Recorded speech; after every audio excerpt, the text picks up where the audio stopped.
great tragedy. Trust has been destroyed and teachers are leaving the procession in droves. 50 years ago, as Maybeck was being founded, one of its principal foundations was to trust the teachers. Hire smart, educated, creative people and leave them alone. Most of the time.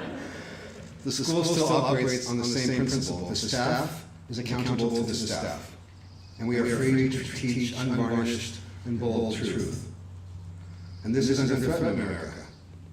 So when you applaud the staff in front of you, you are also applauding all teachers across the country who are standing up for principles of freedom and independence in education today. Friends and students and parents and invited guests, let's hear it for the faculty and staff of Maybeck.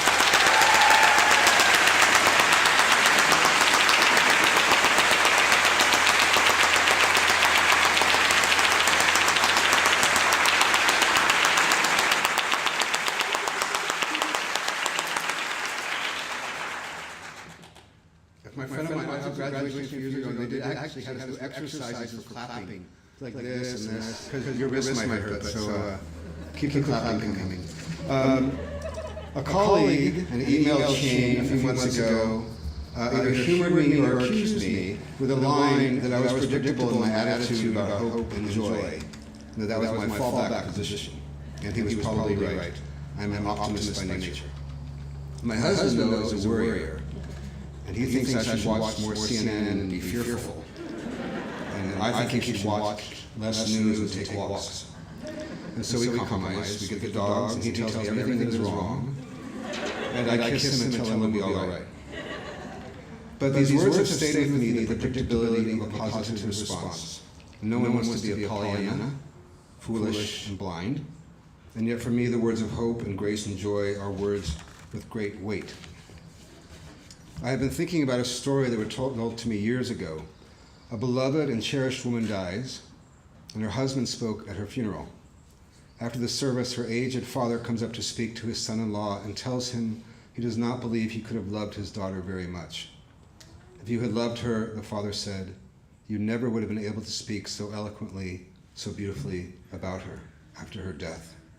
In your grief, you would not have been able to find the words. And the father walks away. I thought about this story for a long time because I don't believe it. I think the father's wrong. I don't believe that death and sorrow silence our tongue. I do not believe that tragedy takes away our capacity for language. In fact, I believe the opposite. I have known death. Many of you have known death. The country seems mirrored in death. I know that in deep suffering, we often find our capacity for language, and it opens us up. In fact, it might almost make us flourish. History has shown that time and time again, suffering causes great moments in the arts, great discovery in science, and big social change.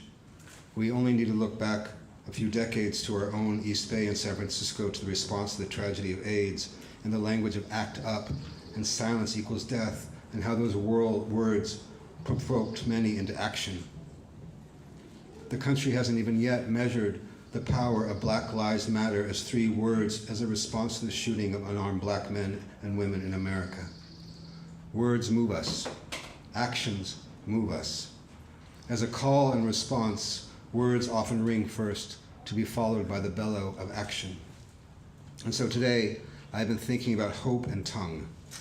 And I want to say to you graduates, I'm thinking about your voice and what will emerge. I'm thinking that we cannot even know the words we need, but perhaps you can. I am curious to see what you will do with the symbols of math and science, art and dance. You all are not a shy group. What will you make? What will grow tomorrow from the ground of today? Let your imagination take us to words and ideas we do not yet even know we need. Optimist or realist or pessimist, it does not really even matter much. But do something with what you have been given. Surprise us. You are a talented bunch. You have acted in plays and won math awards. You have been peer mentors and ambassadors. You are dancers, artists, writers, and scientists. You have led the BSU, the LSU, the GSU, GSA, and the ASU. You have created a yearbook. You have made music. You have led the gardening club, a baking club, an urban transit club. You have been on rules committee and led student affairs committee, and you did all of this through a pandemic in your high school years. Amazing. We have been blessed by your presence here. We are a secular institution, but we still have our own rituals and rites, and this is one of our most important ones right now. With this, all the seniors, please rise. Yeah.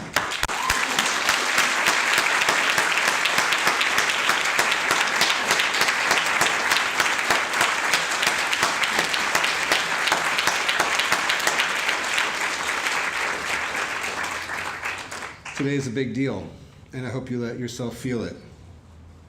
This is the end of your mandatory secondary education, and from now on, you will have countless choices ahead of you. Some choices you will make with others, many choices you will make alone. In many ways, this is the end of your childhood. Today, for all intents and purposes, you are on your way to becoming an adult. We do not have many rites of passage in our culture, but this remains one. At this ceremony, right now, the staff of Maybeck High School recognize you for your academic achievements and the right to earn a high school diploma in the state of California. As a staff, we confer upon you the right to be recognized as high school graduates. People of the world, let's get on our feet. The class of 2022.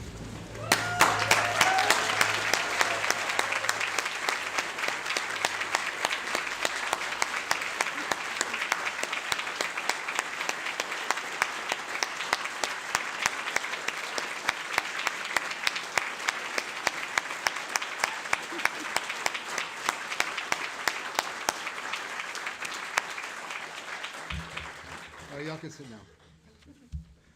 Okay, so every year at Maybeck, the school gives an award to a junior student who embodies the Maybeck spirit of generosity, kindness, and empathy. Sandra Pulido will introduce our winner this year. Sandra?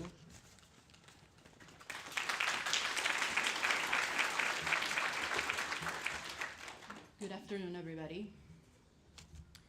Maybeck students have created a culture where they work together to navigate the unavoidable stress and worry of high school years, whether it is a well-timed word of encouragement, help on a homework assignment, or a shoulder to cry on.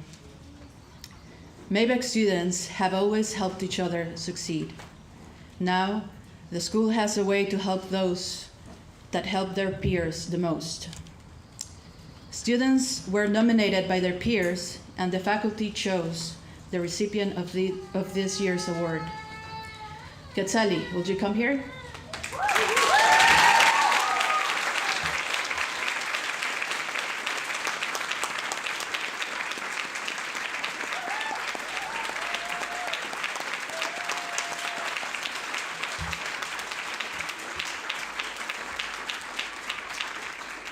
The school will award a scholarship towards your tuition, for you are a student who represents what the Maybeck spirit of peer supporting during their time in here.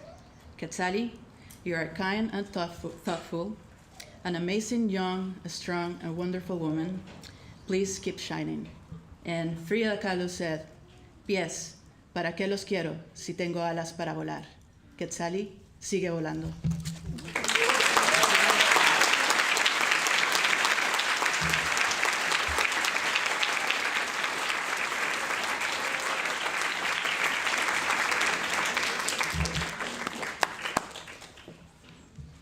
It is a tradition in Maybeck to invite all graduating students to speak at this ceremony. Each graduate will be introduced by a teacher, given their diploma, and then have a few minutes to speak to all of us. There are 26 graduates today. It may take a little time, but that is okay. Traditions take time. And our first speaker is Jordan.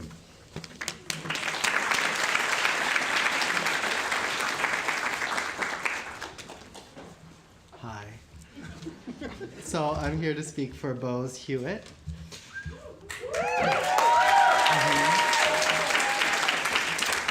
Bose Hewitt is one of the coolest people I have ever met. There are certainly other more Gen Z appropriate descriptors I could use here instead of cool, maybe fire or iconic or the GOAT. Or maybe I could state that Bose is a vibe, which he certainly is. But cool fits for Bose because it captures how nonchalant he is about his own greatness. You see, yes, Bose is cool because he crafts electronic music, sick tracks with names like Mouth Stitcher that he uploads to Bandcamp. And because he casually refers to the Cameroonian philosopher Achille Mbembe and reads books with titles like Capitalist Realism, Is There No Alternative? He is also cool because he wows his teachers with his powers of insight and analysis and blows us all away with his musical talents. I'll never forget Bose's beautiful vocals when he performed a song by the late great trans musical genius Sophie in All School Meeting. The song is titled, It's Okay to Cry. Thanks for that permission, Bose, because I did. But Bose is cool as well because he is chill about all of the above. A recent anecdote illustrates this low-key aspect of his coolness. The other day, I saw a group of students rehearsing for the end-of-year performance showcase, and Bose was playing an upright bass. When I remarked that I didn't know he played that instrument, Bose said, I don't. Later that night, he proceeded to crush the song with more than a little competency. This story showcases not just Bose's humble coolness, but also his eagerness to lend a helping hand when it is needed, exhibited also in his winning last year's Student Helping Students Award, and the fact that he has made recordings whose proceeds contribute to reproductive justice and relief efforts in Ukraine. Bose, I would say that you could stand to shed some of that characteristic humility and be a little more egotistical, but then you wouldn't be the person that I admire. I know you will slay in Portland, and I wish you the absolute best. As cool as Reed College is, and as perfect as a fit you are for it, they will never be ready for you. But much as you have for Maybeck, you will show them the way.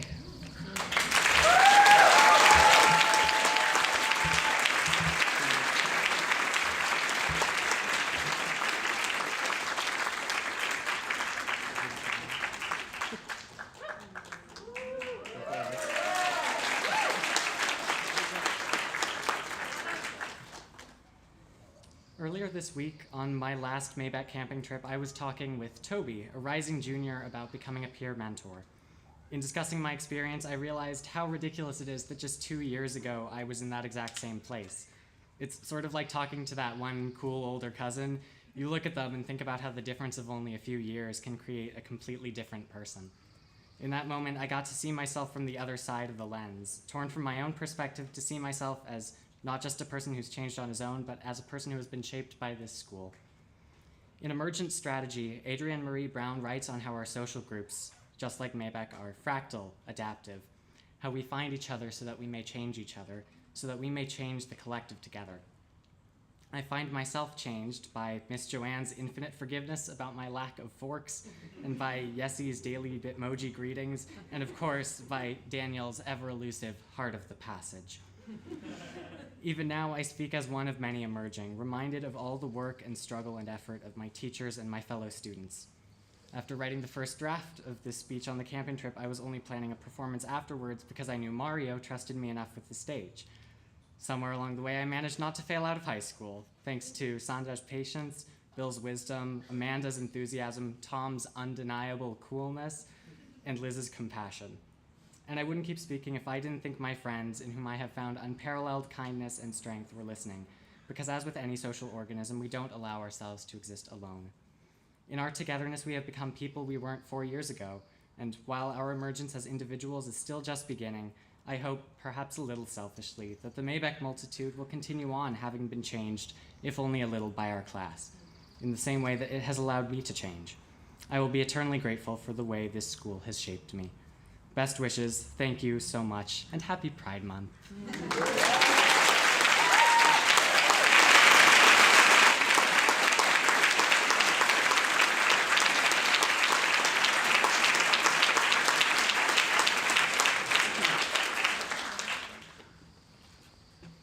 Hi, my name is Daniel.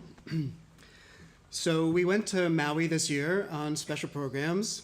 Jason, Liz, myself, and a handful of seniors graduating today And we had a great time. It was beautiful, blah, blah, blah.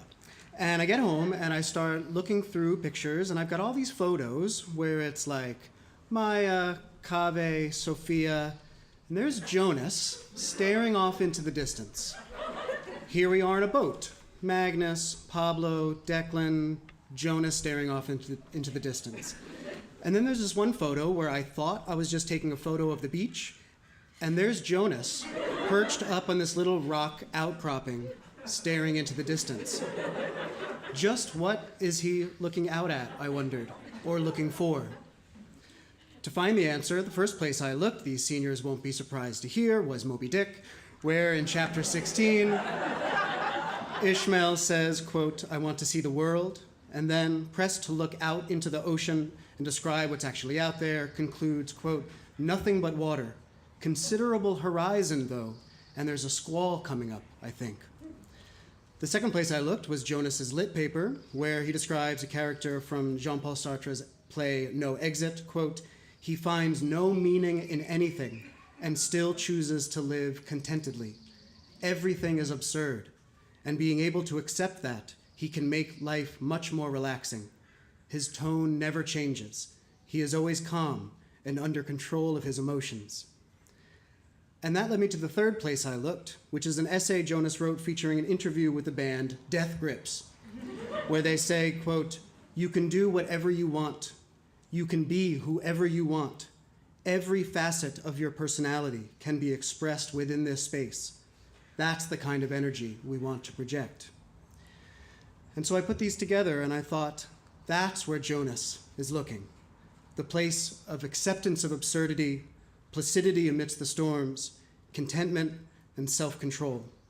Jonas Brash, when you get there, let us know what you find.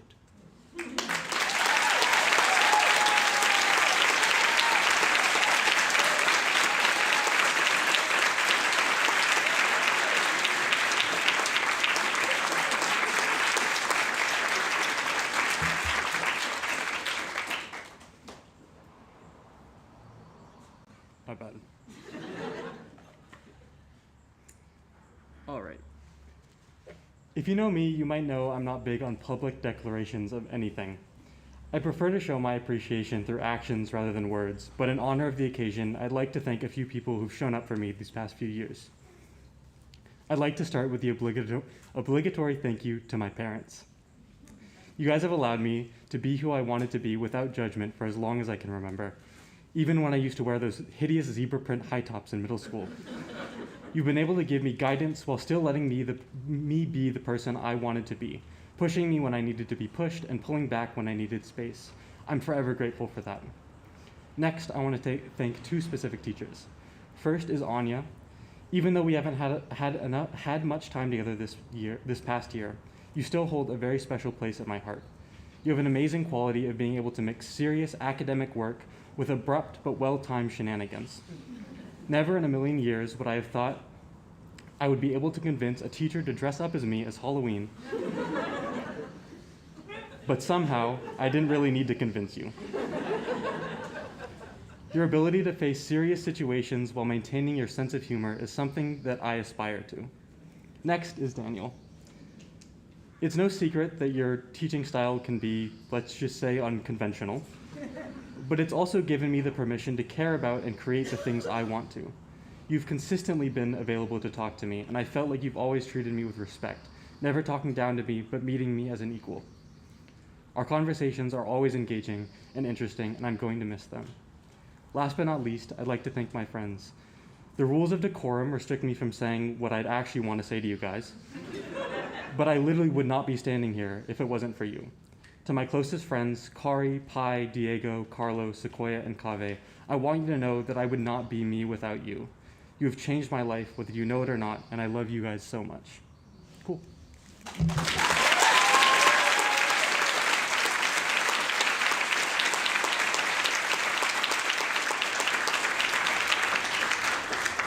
Hi, everybody.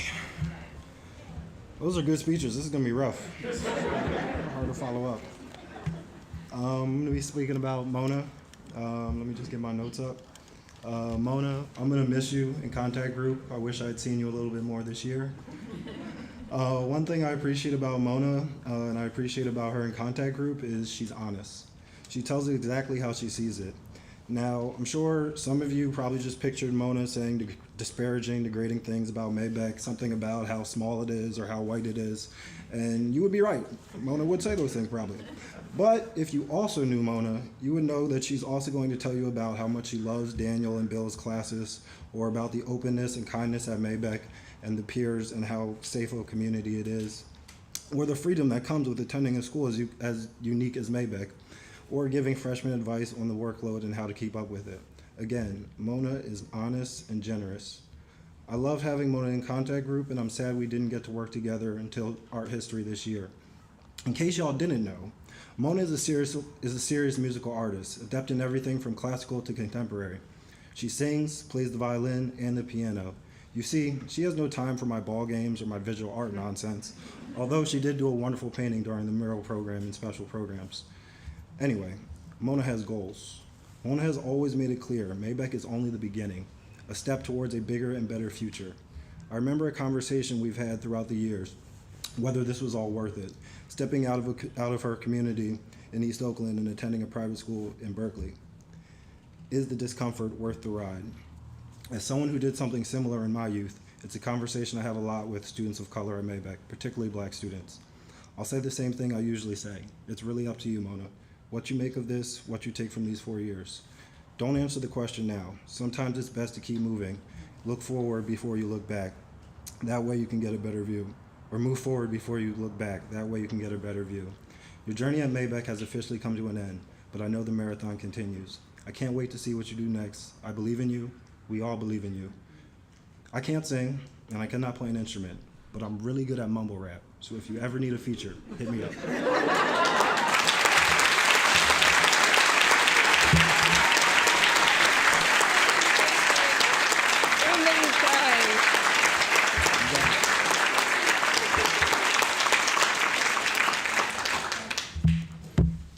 Hello. I'm sorry, I'm trying not to cry right now.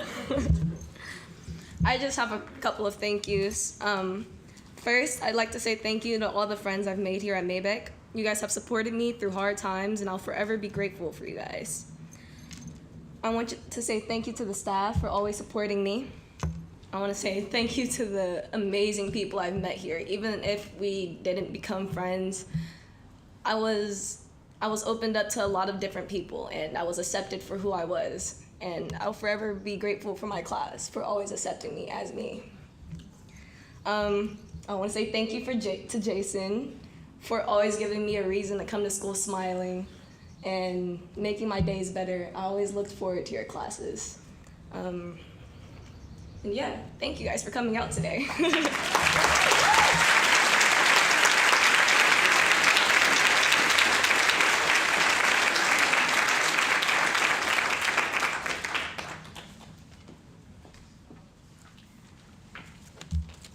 Hi. Hi everyone, I'm Yessie. I'm a new teacher here. This is my first year. I teach Algebra 1, Pre-Calculus, and Calculus. And I'm happy to say when I think of Maybeck, I think of love and kindness. And this student has fully embodied this Maybeck quality. It is an honor to speak on behalf of Anna Littlejohn. If you don't know Anna very well, you're likely to recognize her with her long braided hair and pretty bows. You're likely to have seen her in the library, working on math homework or looking over some writing. Or you might have seen her leading book club down here in the patio, going over some intriguing guiding questions and intellectually guiding students through deeper learning. Or maybe you encountered her in office hours, asking deep and challenging questions that cause us all to reflect and wonder. I had the privilege of being Anna's book club student, and I had the honor to be her calculus teacher as well. Anna has inspired me to get back into reading and has a special way about her that gets us leaning into the world of books. I know Anna will take such passion and inspiration in college and onward. I know she will intellectually pick at people's brains and continue to inspire, motivate, and lead so many more people. Although Anna is going to major in English, she has dived deep into mathematics, has gone up into the board, and demonstrated such original thinking both in office hours and in our actual classroom. But that's who Anna is. That's part of her magic. She's multifaceted, well-rounded, and multi-skilled. Anna, your kindness, thoughtfulness, and positivity will be the driving force that gets you through anything. You will grow, you will change, but one thing I'm sure that won't change is your heart, your kindness, and your soul. This is bittersweet. Anna will be missed dearly, but the sweet part is she will take her shining light and share it with the world.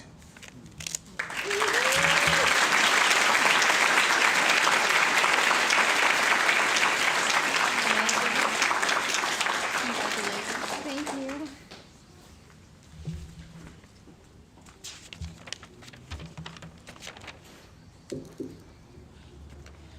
Change has always been hard for me. It's frightening to think about leaving a familiar place for one that is completely uncharted. I haven't spoken much about this, but I was so nervous about coming to Maybeck the summer before my freshman year that I wanted to go to a different school. I'm so glad I came here. What I found was something truly wonderful, a community that has welcomed, challenged, and supported me through all 4 years of high school. On my first orientation day, we were all supposed to make name tags for ourselves, and surprisingly, an older student gave me a little tube of blue glitter that I used to decorate the plastic holder. It was a small gesture, but it meant so much to me. I felt so welcomed, so at home, and that hasn't changed at all since then. So many people, from teachers to friends to acquaintances, have lifted me up through their genuine interest in my well-being and kind gestures. Even those with whom I've only shared a few conversations have made a difference. As a senior, you may see me as a mentor who lifts others up and makes them feel welcome, but I can honestly say that it is this community, in all its perfect imperfection, that has allowed me to grow and become the person I am today. As I wrote as a freshman in the letter to myself as a senior, Maybeck has been a great change. Thank you so much.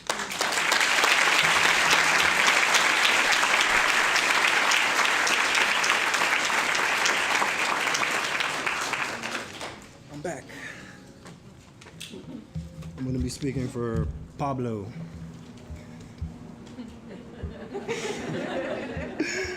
Pablo, it's time to graduate. It's time. This whole thing is going to be about time. I was sitting up writing this speech for Pablo when I had an epiphany. Pablo has either discovered the elixir of eternal life and Pablo is going to live forever, or maybe Pablo has been living forever and he just ages very slowly.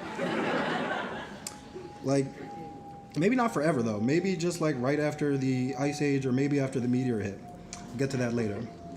This occurred to me because, as you can imagine being Pablo's teacher, he has a little bit of a problem with time and due dates. What is a week in comparison to a millennium? If you asked me when I first got to Maybeck if I would eagerly volunteer to write a speech for Pablo, I would have done that laugh that I do when someone makes an absurd or kind of stupid comment. It wasn't that I had anything against Pablo. We had just met, but we were opposites. I liked to work and be quiet. Pablo liked to not work and he liked to talk. So naturally, there were some differences. I remember one of our first classes together, Pablo made a comment that I would classify as ignorant, and I called him out on it. And I remember thinking to myself, geez, this dude has a lot of growing up to do. But that was 3 years ago. I've taught Pablo every year since, and standing here today, I am so happy and proud to give him his flowers. A beautiful thing about Maybeck and special programs is you get to learn a lot about the students. I got to learn a lot about Pablo in Maui this spring. We got to sit back and talk and not work. I learned about his family. I learned about his love for his friends and football. I learned about his goals and aspirations as he attempts to pursue paleontology at the University of Arizona in the fall. I wish I had Nico C here up here to give me a good dinosaur joke. I watched Pablo push past his fears and exhaustions and speak up when things weren't right. When people said ignorant things, now he was the person calling them out. I was struck by the grit and determination he showed on the trails and learning to surf, all of this with a busted toe. He stubbed his foot on a rock. Seeing Pablo give up his water to a wary classmate during a tough hike was one of the proudest moments I've had as a Maybeck teacher. That's growth. As a teacher, growth is like an elixir for maintaining our sanity. We crave it. We need it to keep going. Put simply, Pablo, you've grown into a thoughtful, kind dude, and the community as a whole is better for it. From the loving relationships he's built with his younger classmates to his expansive knowledge of movies, video games, history, and culture, not to mention his fabulous hair, it's easy to see why one can get distracted sitting next to Pablo in class. Pablo, you will be missed. Continue to grow. I wish you an eternity of great memories and great times.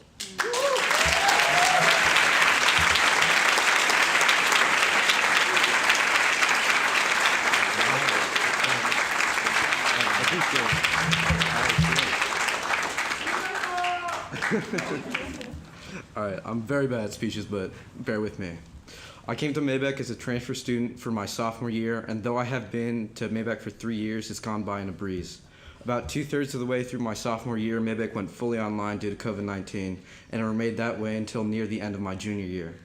And even still in that time, the teachers I studied under and the friends I spent my time with helped mold me into the person I am today. Through amazing courses like Daniel's Eastern Philosophy and Mario's Music and Film, and wonderful events like the Maybeck camping trips and SAC Day, I'm so grateful for the time that I've spent here, and I hope to carry what I learned into my next stages of life, however difficult they may be. And I hope to make all who supported me here proud of what I may accomplish. Thank you.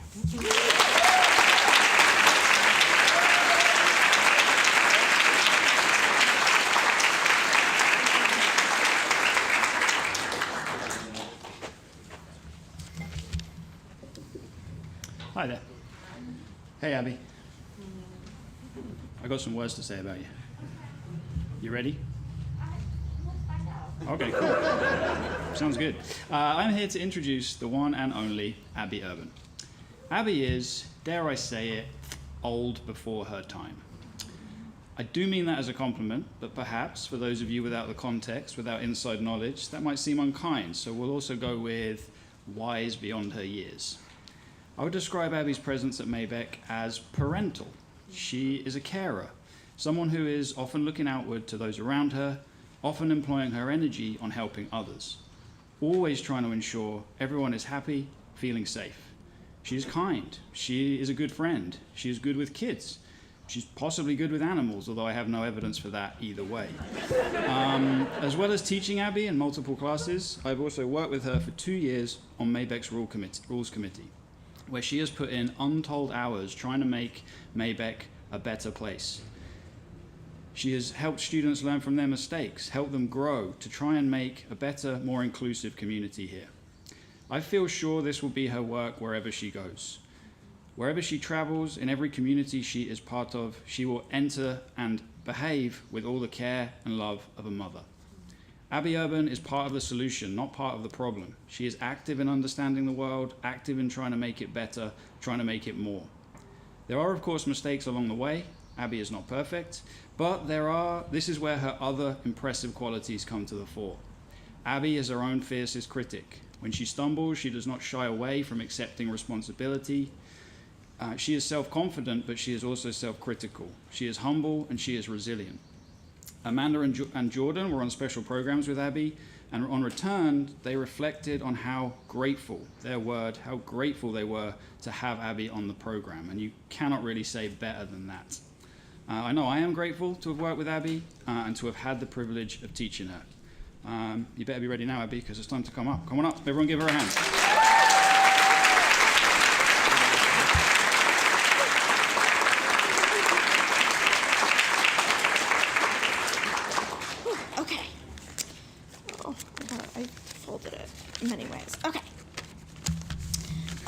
As many of you know, I plan to be a teacher after college. This is in no small part because of the teachers I've had at Maybeck. Every teacher has a passion for their subject that is clear and represented in their class. Daniel's lectures about Moby Dick are theatrical and interesting, and I think every student in the world should be taught Moby Dick by him. Amanda creates a classroom that feels like home and makes every student feel cared for and loved. Sandra creates an environment for us to learn how we want and make complicated short films with heavy-handed metaphors. Alicia answers Jasper's and I's complicated and often unrelated questions about how the human body works. Tom lets us study whatever we want and lets me hang out with his baby during camping trips. I will miss all of your classes and all of you. Thank you so much for everything you've taught me. To my fellow classmates, I want you all to know that you have a very special place. I'm moving this down a little bit. That you all have a very special place in my heart. Thank you all for trusting me to serve on Rules Committee and be your advocate for 2 years. I also want to thank my parents. They read my papers and listened to my presentations. They drive me to school when it's raining. They check my fish during the day while I'm at school and feed them while I'm on special programs. And they encourage me to try hard and do well. Thank you so much. I love you guys. And I have one more little thing. Last but not least, I want to thank my little sister, Violet, who is my best friend. And she makes me laugh so hard I get hiccups. I'm so grateful for all she does for me. I love you, Violet.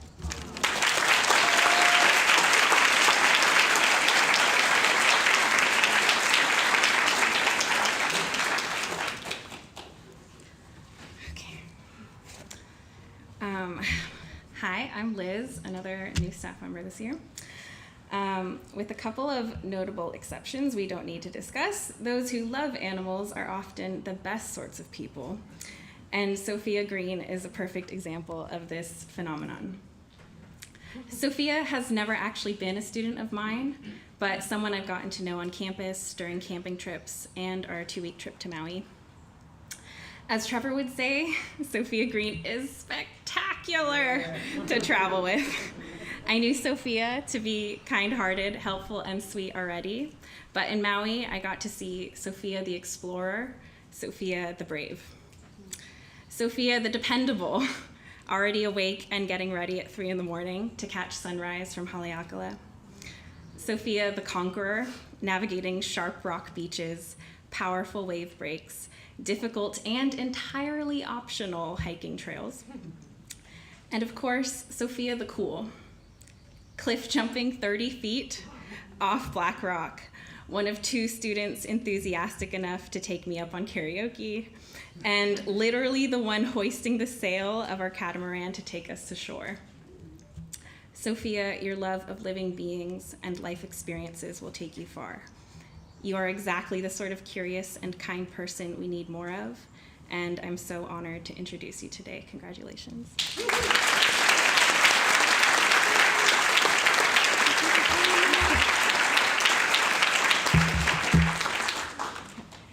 Hi, I just want to say a few things that I'll definitely remember about Maybeck. I will definitely remember the amazing special programs that I was able to go on during my time at Maybeck, specifically traveling to Japan in my freshman year and Maui this year. I'm so grateful that Maybeck has provided these new experiences for me. I've loved learning about different cultures and making new connections with other students who I didn't know before.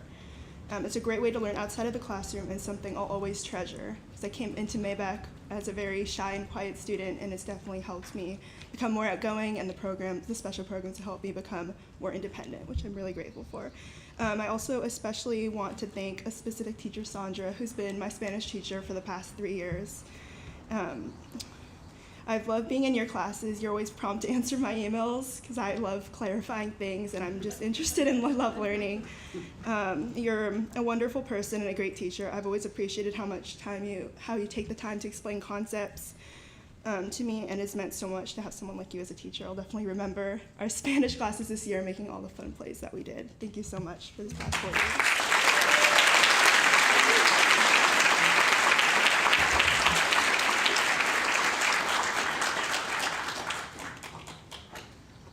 Hi, I'm Amanda. I teach here. Hold on, earrings, too big. Too big, okay, whatever. So full disclosure, Pi's cousin is my goddaughter, so we're sort of family. And I had a hand in encouraging Paikea Kelly to attend Maybeck for her senior year. I like to think there's a certain poetic logic into my being the one to speak for her. I have known Pi since she was in middle school, and she's always had a strong sense of self. While entering a new school as a senior can be very tricky to navigate, Pi seemed to find her people at Maybeck fairly quickly and went about the business of finishing her senior year. It has not been an easy year. As you may have noticed, it hasn't been an easy couple of years. Finishing high school at a new school during a pandemic is not anyone's ideal. But Pi persisted. She applied and was accepted to college, got a job, managed her schoolwork. She knows how to prioritize and how to focus on her goals. This semester, I had the pleasure of being Pi's gender studies teacher. Pi has a healthy skepticism of society and social pressures, while knowing herself well enough to acknowledge the ways in which they shape her and shape all of us. Pi, as far as I can tell, has no interest in attempting to impress others with her intellect or talents. She wears them casually, like clothes you don't mind getting paint on. They're utilitarian attributes, not something to be flaunted. To riff on the analogy, Pi favors clothes that are comfortable but weirdly beautiful, and I imagine her life following suit. Maybeck has been one strange part of that journey, and I know Pi has made something beautiful out of it, including this moment of transformation from high school student to high school graduate. Congratulations, Pi.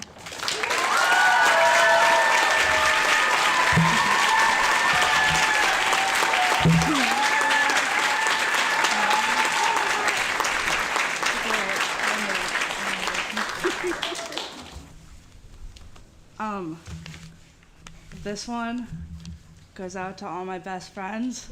They're here to support me because they did not get a proper graduation in 2020. That's why I'm wearing the cap and gown, to live so they can live through me here. I want to thank them for everything. They've given me so much help and support throughout high school, and I want to thank my parents and my godfather and my grandma Betty. I want to thank everyone for giving me the courage to do what I'm about to do and embarrass myself so hard, because that's what life's about.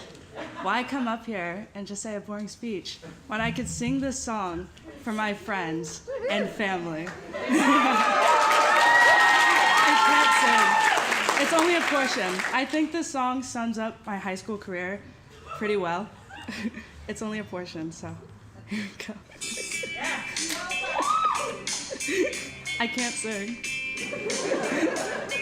I want you to notice when I'm not around. You're so freaking special. I wish I was special, but I'm a creep. I'm a weirdo. What the hell am I doing here? I don't belong here. That was so good.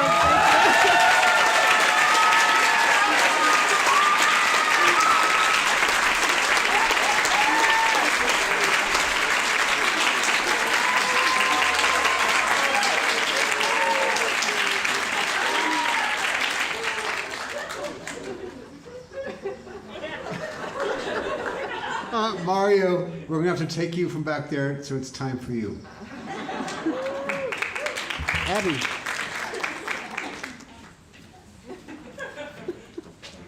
Here you go.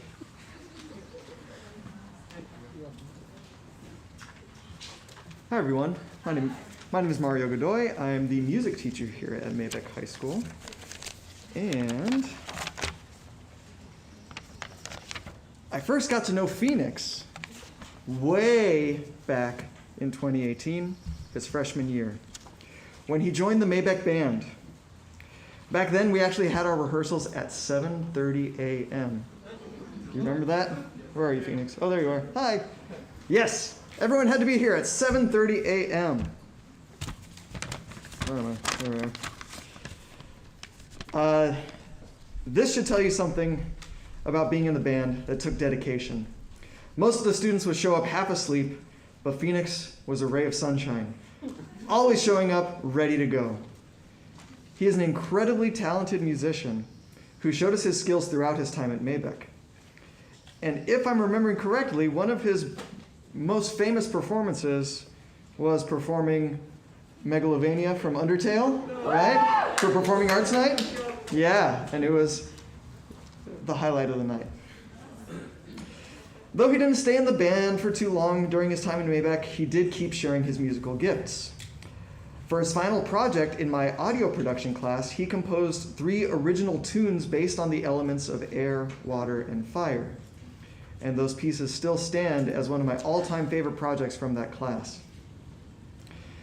During my film music history course, he set the tone for the class by arriving early and sitting at the piano and improvising tunes, or playing some tunes from memory. I'm tempted to hire him to come back and do that for my future classes. His final project on the composer Hans Zimmer for that class was both informative and hilarious. I wish I could share it with you all today.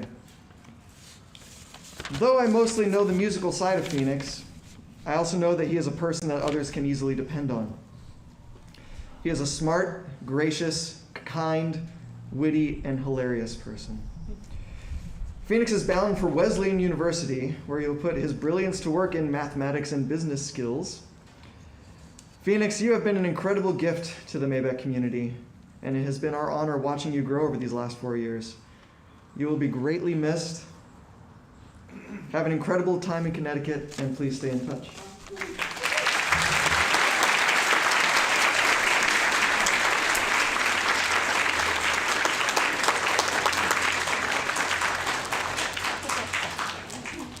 All right, hi everybody. I think in true Maybeck fashion, I have written my speech on my hand and on this tiny little sheet of paper. So most of it is not very good. Mostly what I'd like to say is that I came into Maybeck as a very, very small, short little 14-year-old kid. I was blonde and had a bit of a lisp and a limp, a little bit of both. And I came out with a new sense of self-worth and confidence that I don't think I could have gotten if I went to any other school except for this one. I had a dumb metaphor here about life being a roller coaster. You guys have all heard it before. I'm sure it's not new. So I'll skip past that and say, if I sit back down right here with my diploma, or when I drive home from Maybeck for the last time, this class of 2022, 25 oddball kids, everybody here will hold a very, very special place in my heart. And while it's obligatory to thank them and thank my parents, I would like to also thank my very, very extensive, here I'm using my hand now, very, very extensive support network that I have of people not only in this school, but at my job that I adore so much, Mercy Vintage. I love all of you so much. So many big mentors in my musical career. Rachel Efron has been so important to me in my ability to express myself through music, and I will be endlessly grateful for everybody here. Thank you so much.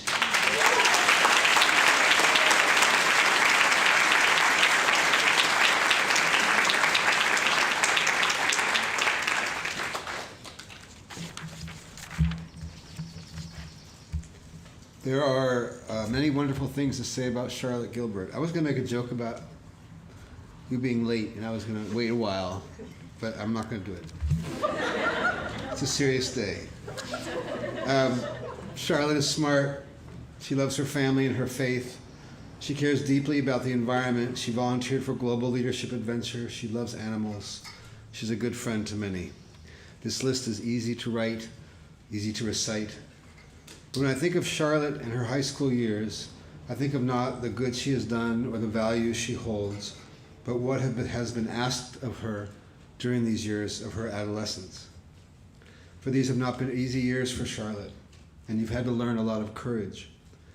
There is a story from the Hebrew scriptures of Queen Esther, who had to find strength when she did not expect it. A lot was asked of her too, and she did not, and it was more than she had ever anticipated, more than she had ever expected of herself. I think Charlotte, too, did not ask for this particular gift of courage. But when the time came, she found that she was capable and bold, admirable traits for anyone. I think there are many here today who are proud of Charlotte for what she has done and what she will become. Charlotte will attend St. John's College in New York, where she will study sociology and business. And I am happy to present to you Charlotte the Lion-Hearted.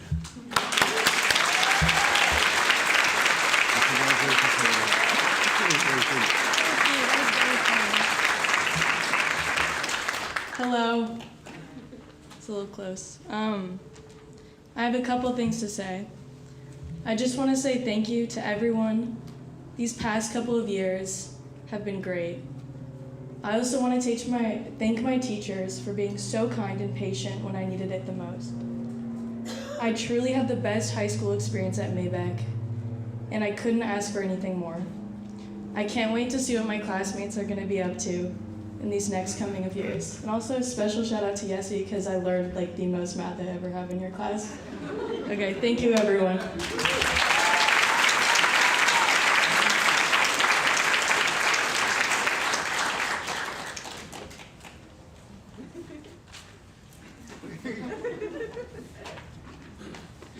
I'm back.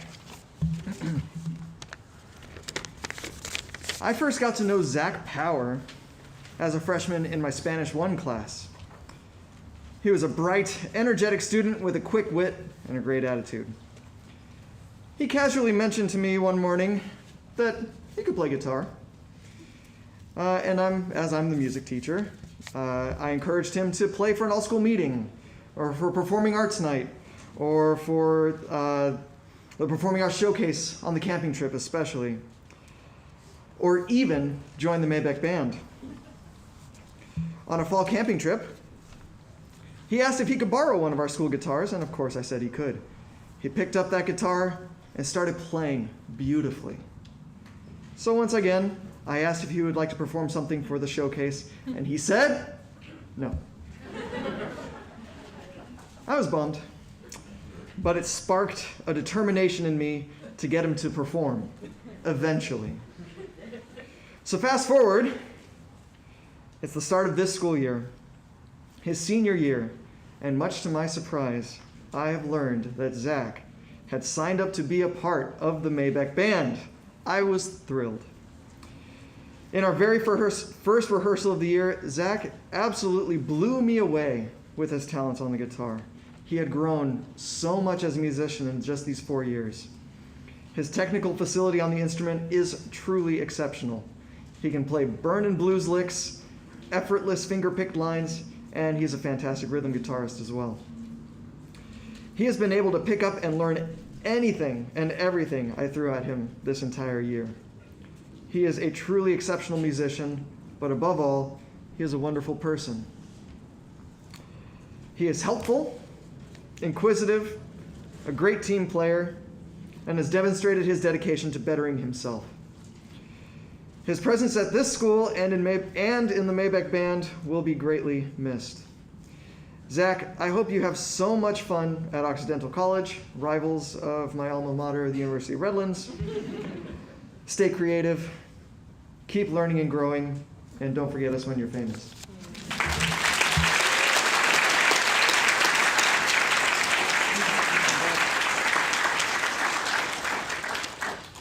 All right, I've prepared some words, not that many. Hi everyone, I'm Zach, and I'm actually graduating, which is wild to me because if you know me, if being late to class was a sport, I would be a Hall of Famer.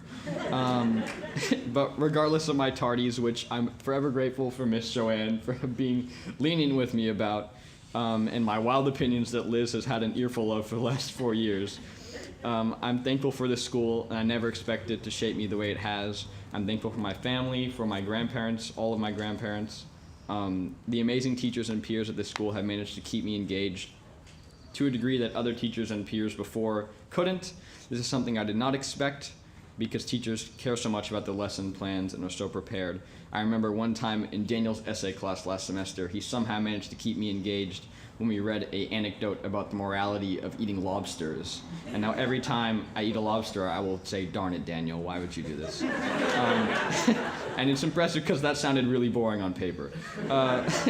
Point being, although I'm excited for the future, in many ways I'm going to miss this place a lot. Thank you for the last 4 years, everyone.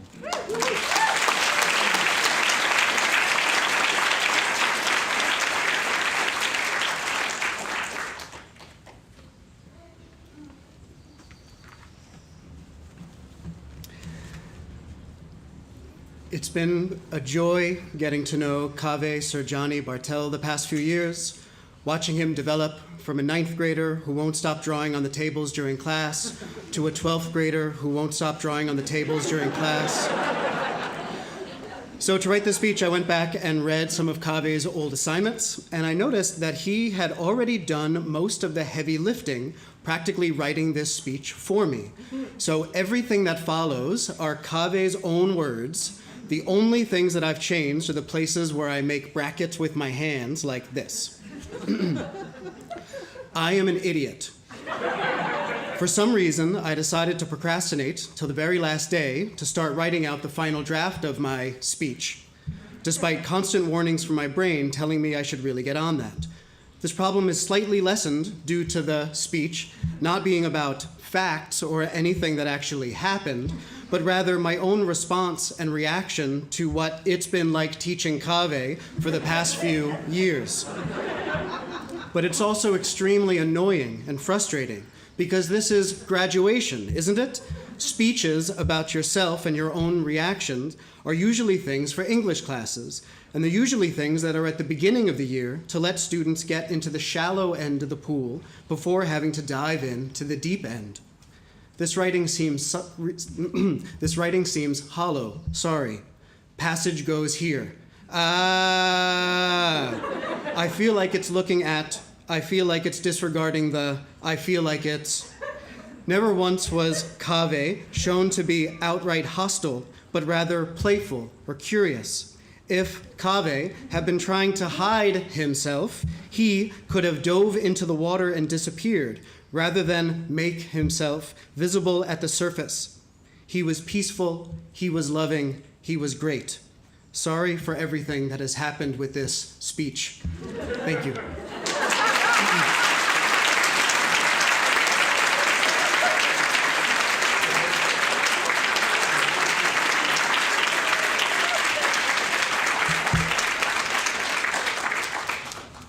What the hell, man? Give me a second. Okay. I want to thank my grandma, who's probably watching right now, I think. Mantoro dustarem. This is just going to be thanking all the teachers and my friends and my parents, who I haven't seen yet, but they're definitely here.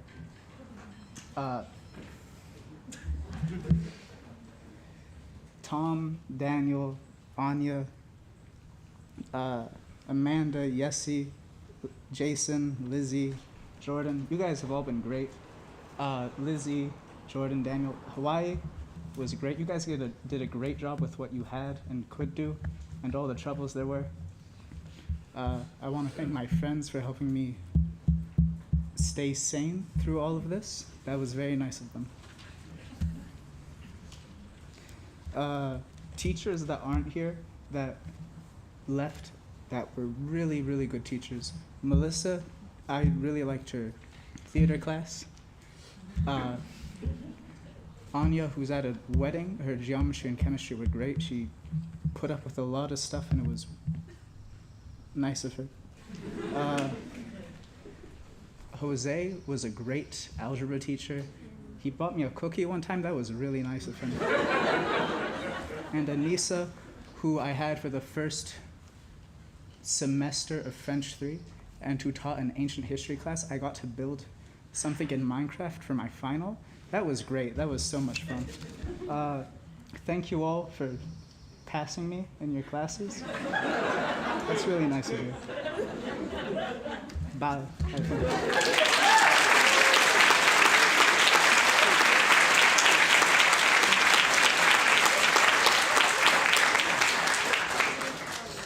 Hi everyone, I'm Liz.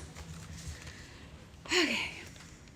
It is said that to walk in a redwood forest is to enter nature's cathedral. And in nature's cathedral you will find one elegant, long-limbed beauty that towers above the rest, worthy of deep reverence. Her name is Sequoia. Strong, vital, peaceful, wise, Sequoia is a very good tree. Many of you know Sequoia for her bright smile, her witty quips, her confident and thoughtful voice in the classroom. Some of you also know her for her habits that resemble a retiree more than an 18-year-old. She loves to drink tea, tend to her plants, cook soup, and uses expressions like, "That is such a hoot." A more select few of you know Sequoia for losses that she has endured and the very adult responsibilities that she assumed at a young age. Sequoia, I will spare you the tropes about the value of obstacles and enduring hardships. You've endured more than you should.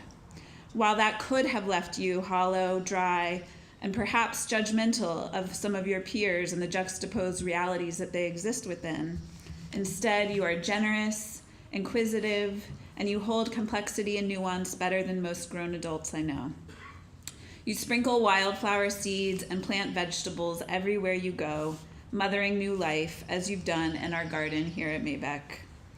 Your lessons in impermanence make you so fully present to any given moment that while you are almost always running late, you are also making the people in your midst feel alive and loved, enamored with the sparkle in your eye, and that intangible feeling that one can only otherwise achieve by sitting in a grove of redwoods.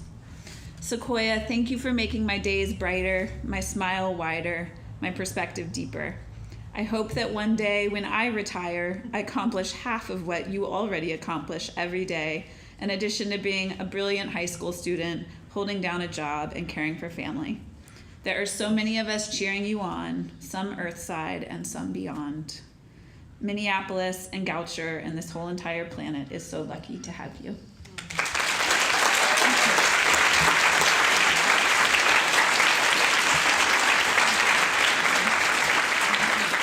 Sequoia asked me half an hour before graduation, she was like, I just want to check, like, is there any way that I could not be getting my diploma and I don't know it? And I just want to say, we can't take it back now, Sequoia.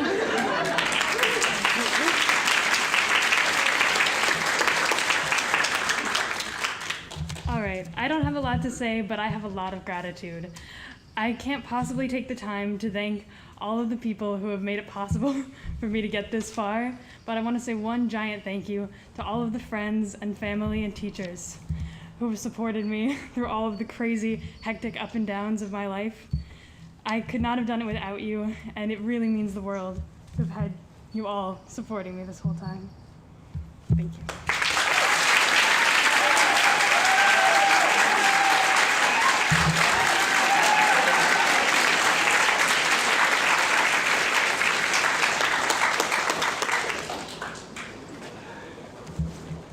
Hey Anna, how you doing? Great.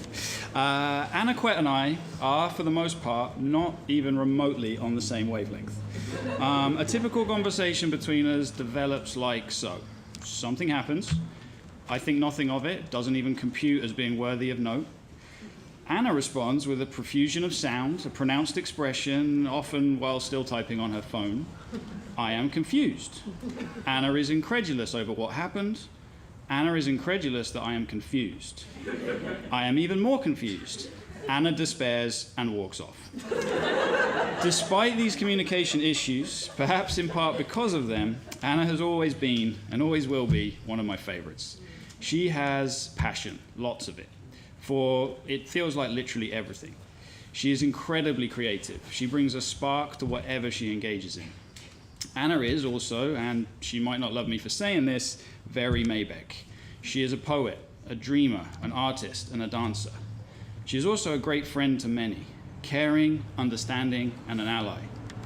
Anna is a fierce defender of what is right, and when she can, when there is call for it, she is a protector to those that need it.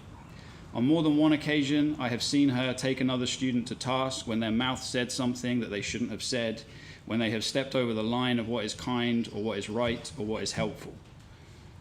Anna, I hope you hear what I'm saying here, because I have found it borderline impossible to compliment you and have it like stick. But you are your fiercest own critic, so let me spell it out. You are awesome. You are great. Come up here and tell these people some things.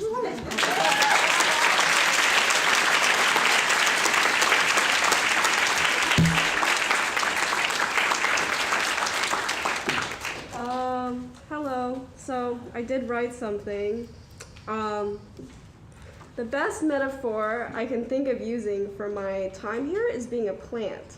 I have grown and thrived as well as wilted and ached, waiting for sunnier days and moments. I've flourished in many moments of sunshine with friends and teachers at my time here, as well as had moments of prickling cacti.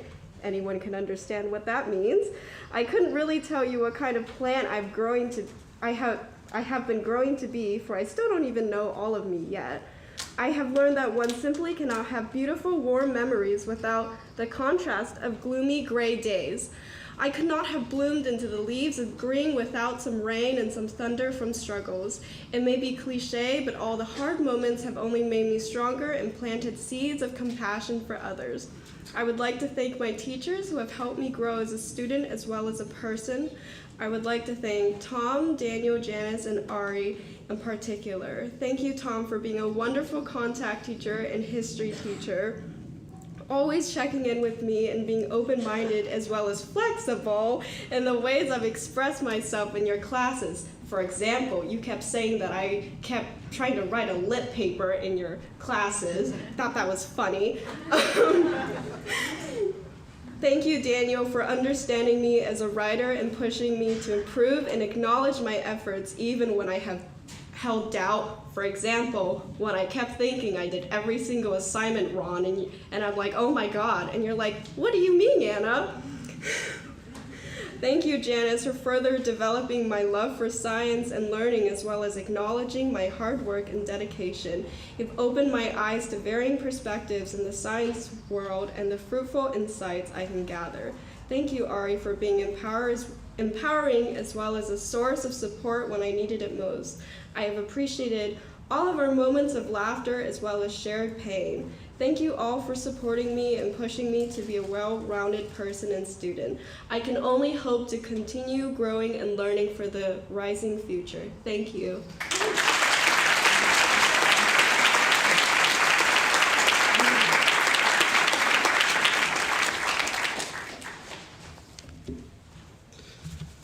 So I'm humbled to be speaking for Madison Weathersby.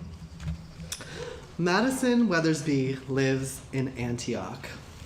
There are so many wonderful things one can and should say about her, but this basic fact is particularly relevant because it captures so much about her on both literal and figurative levels. On a literal level, for 3+ years, not counting Zoom school, Madison made the daily commute of 33 miles. That's at least half an hour by BART and at least 40 minutes by car, I think that sounds right, to show up to Maybeck with the same vivacity, focus, and enthusiasm as the day before. On a figurative level, a whole slew of expressions and turns of phrase come to mind, some of which resonate nicely with Madison's passion for horseback riding, and all of which speak to her initiative, determination, and commitment. Driven, going the distance, ride or die, firing on all cylinders, taking the wheel or the reins, to name a few. You would think that with such hustling just to get to school, let alone to excel in her classes, as she always has, Madison would pump the brakes after school or during the summer, but that's never been the case. One year as president of ASU, another as president of BSU, and co-president of SAC. One summer studying at Spelman College, another interning at a brokerage firm. Madison lives life in the fast lane. No wonder she loves yerba mate energy drinks so much. And Madison, I know you had one right before this, just deep breaths. Transport metaphors aside, Madison's many accomplishments have never been solely about getting herself from point A to point B. Teachers and students alike will tell you that Madison is also a model of thoughtfulness, care, compassion, and grace. In and out of class, Madison has offered up her grounded intensity, not in a spirit of competition, but as a genuine role model, a friendly voice saying, "You got this, and you can do it too." Madison, I can't say I'm surprised that you are now resolved to travel across the country to share your excellence with Fordham University, just as you have journeyed across the East Bay to shine your light at Maybeck. As you trade 24 and BART for the subways of NYC, please know that you will always be near to our hearts at Maybeck.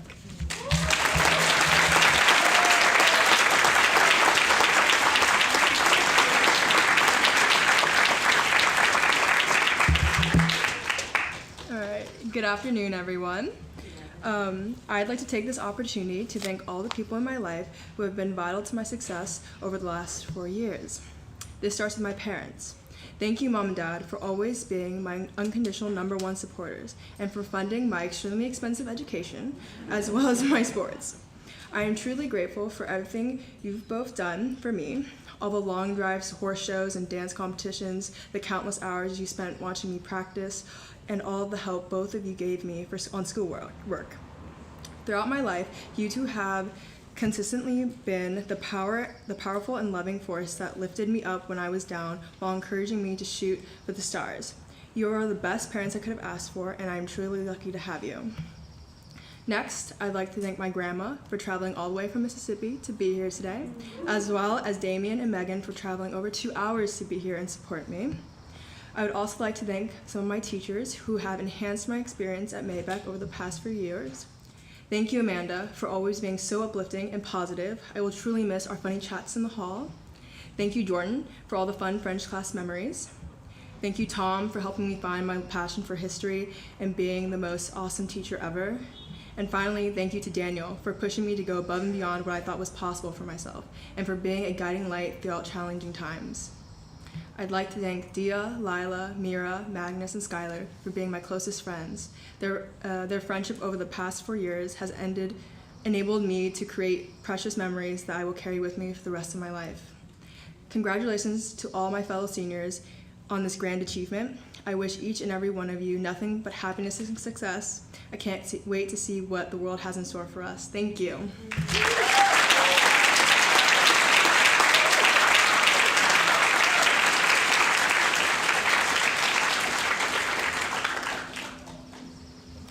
Hello, everyone.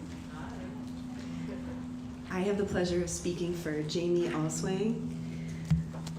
I got to know Jamie when she transferred here as a junior, and then in the winter of her junior year when she and I and the registrar did a lot of gymnastics to make sure she could take my civics class, since it's such an area of passion for her.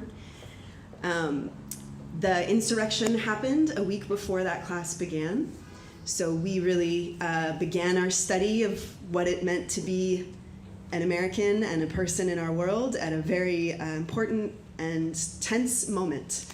And Jamie brought context to that both context of events in US history, events in German history.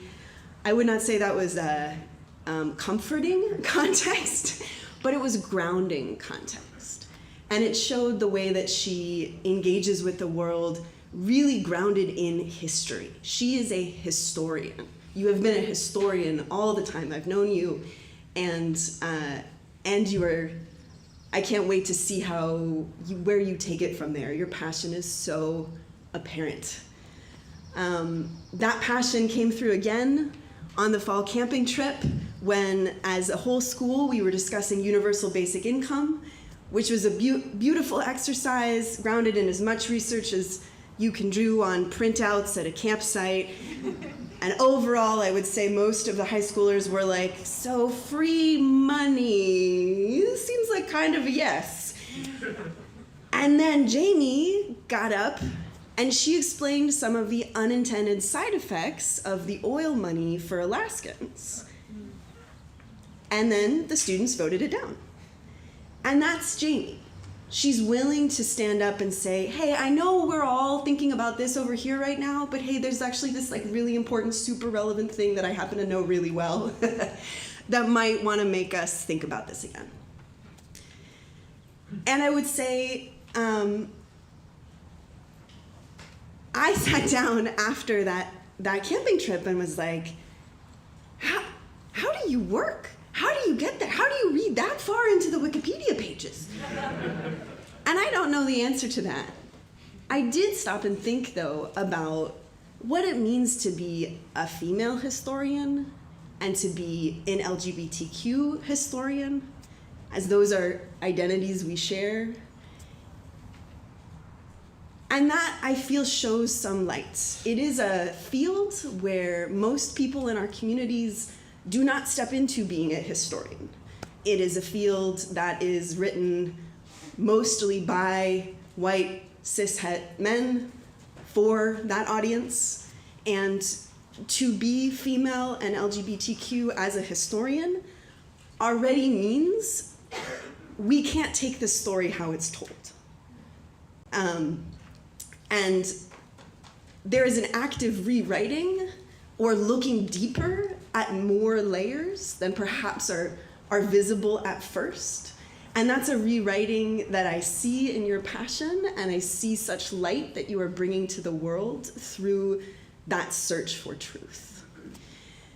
And all of that there, and then I got to be with her on my special program, and we're studying food. And Yessie has brought these food pyramids, both from around the world and from across time. And all of us are looking at this and making sense of like, oh, why was this what people were told to eat? And we were all seeing it in the context of kind of nutrition advice over time. And then Jamie raises her hand and she's like, well, I'm gonna list to you what was rationed in the 1940s during World War II. And then we'll all understand, and the whole food pyramid made sense once we had that piece of information. And I walked away, as I always do from speaking with you, in awe of your knowledge and the grace with which you carry it. So please welcome up Jamie.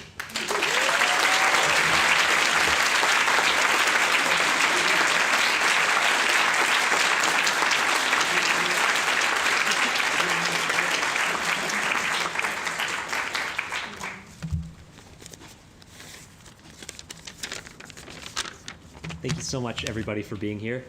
I'm not someone who's known for being very concise or very brief, but I will keep it short. I just have some gratitude that I want to express to everybody here.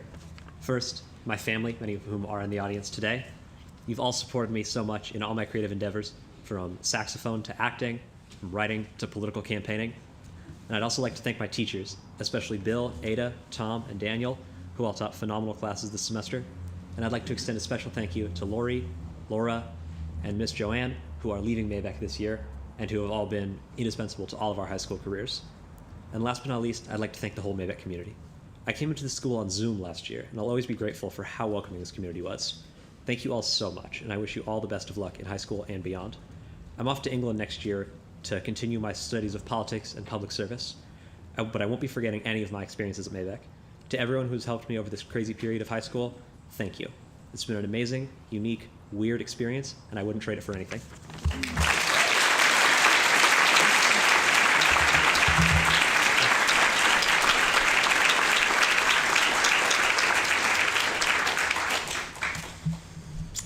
I am not a big hugger at Maybeck. Especially with COVID, hugging has gotten weird. Plus, you just never know how a person feels about hugging. But there is one student that I can't not hug, and his name is Kari Walker. I don't think you know this, Kari, but you were the first person outside of my family that I hugged in over a year during the pandemic. Kari makes me feel at home. His sense of humor, his superb social intelligence, and his playful yet wise way in the world. When anything of any significance that happens at Maybeck, there is always one student who I look for in the room to see how he is reacting, and that is Kari. His face animates life as it happens around him, and while it is in part because Kari gets a kick out of the nuances of social interactions, particularly when they go south, it is also because he has a keen ability to attune to what is happening, to protect the vulnerable, and to hold the people he surrounds himself with to a high standard of justice and respect. Kari, I know your relationship to Maybeck has been complicated.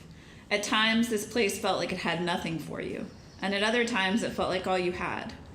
Life has been so much bigger than high school for you, and though you are brilliant, you did not relish in fitting your brilliance into a box that wasn't yours to create, and that didn't fully reflect who you are. And yet you did it. You did it. Can you believe you did it? I could not be more proud of you. Thank you for tolerating the hardest parts of this experience of high school, and Maybeck specifically, in order to gift us with the beautiful, hilarious, wise human that is you. You were sometimes a pain in the ass, but mostly you were the best parts of my days. I can't wait to see where your creativity, wisdom, and charisma take you.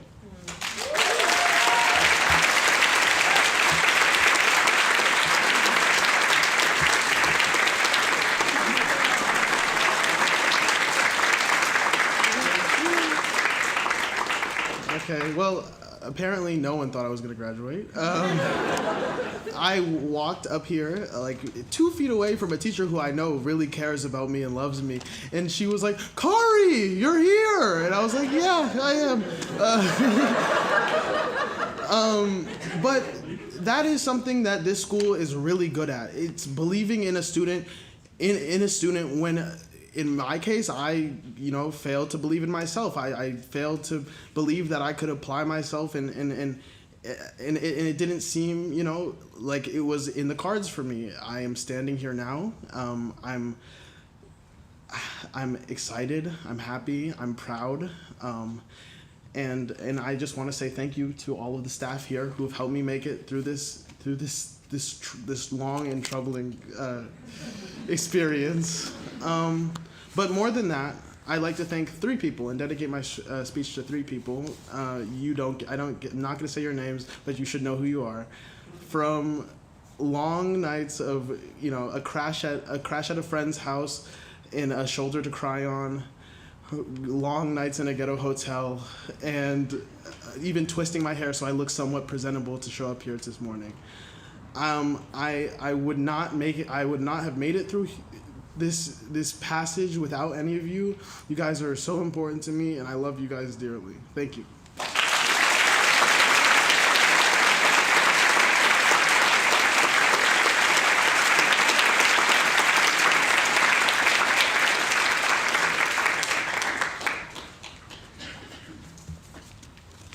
Hey everybody, I'm Trevor. I'm our Director of Outdoor Education here at Maybeck. And Jasper Kern is kind, funny, a very strong academic student, a mature leader, and athletic. Jasper joined the East Bay Rowing Club when he was a junior, started as a novice rower. He quickly picked up the sport and made it to a varsity stroke seat. Blessed to have the mind of an engineer, he has taught himself to maintain his mom's wheelchair and accessible van whenever there are problems, often troubleshooting with ingenuity. Jasper has also applied his problem-solving skills through his volunteer work with Inclusive Cycling International. He has traveled internationally to assemble and maintain adaptive bikes for disabled people and taught others how to maintain the hand cycles. Jasper plans to major in engineering at Stevens Institute of Technology, preferably mechanical engineering, but he is open to exploring other concentrations such as aerospace or materials. He enjoys applying the theoretical to the practical. His dream job would be working with SpaceX and designing shuttles, rovers, and habitats for Mars and beyond. Standing at just over 6 feet 2 inches, Jasper is known by friends as the Big Friendly Giant. We see his kindness with all of his interactions with his friends. Jasper, I've loved being your contact teacher for 4 years, and I'm blown away with your incredible knowledge of trivia. Your presence will be greatly missed. I am so pleased and honored to introduce to all of you the one and only Jasper Kern.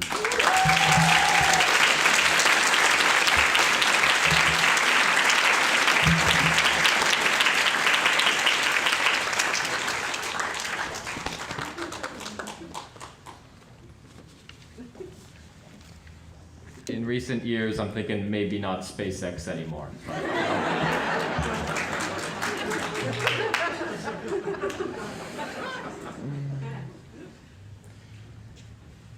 I've had the same password for many years. I still can't get it right. Okay.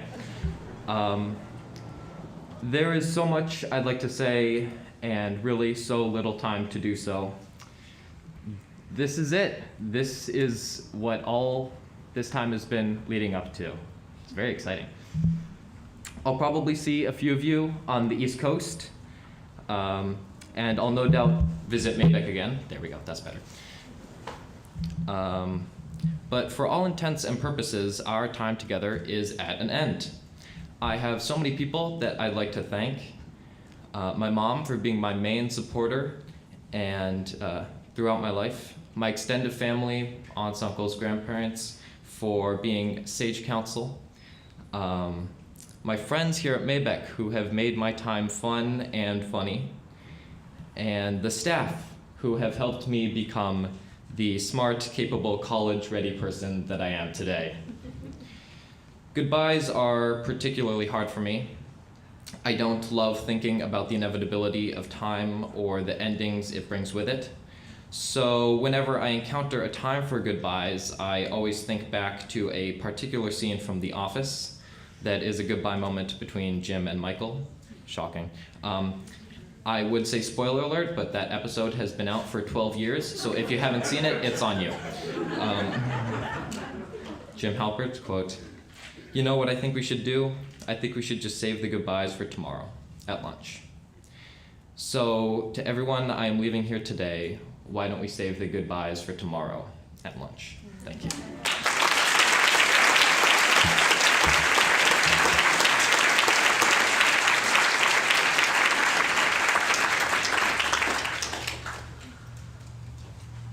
Zed, you want to graduate? Sure. Cool. I'm here to speak for a pioneer, a trendsetter, a true one of a kind. I'm here to speak for Zed van der Linden.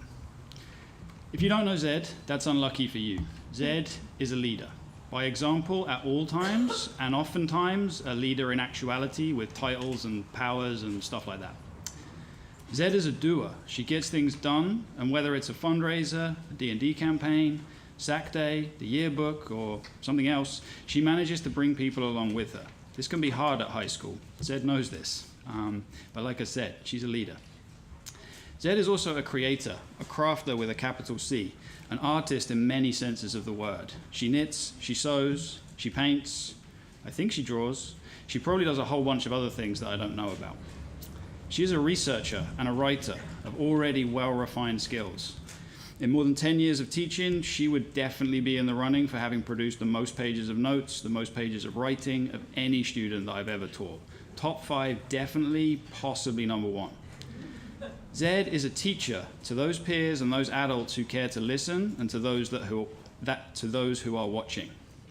Actions speak louder than words, and from what I have observed, Zed knows this is true. Zed lives this truth.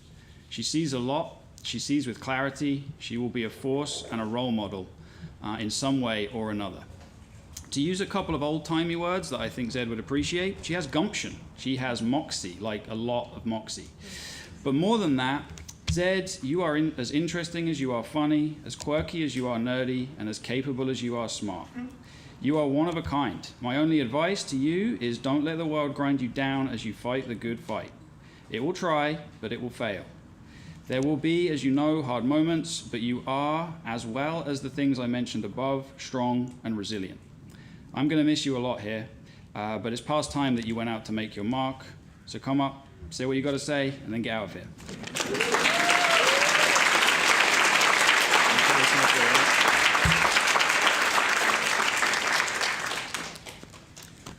All right, so despite that whole talk about being a doer, I didn't write a speech because I attended 2 schools this year and I wrote over 30 essays. The notes that Tom was talking about, I probably wrote over 100 pages of notes. I sent him just like 96, so, you know, not to brag. I didn't write a speech because school's over and I didn't want to.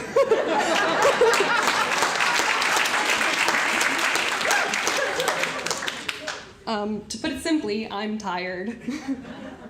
So in lieu of writing a prolonged set of thank yous, no offense to y'all, you did great, but not me.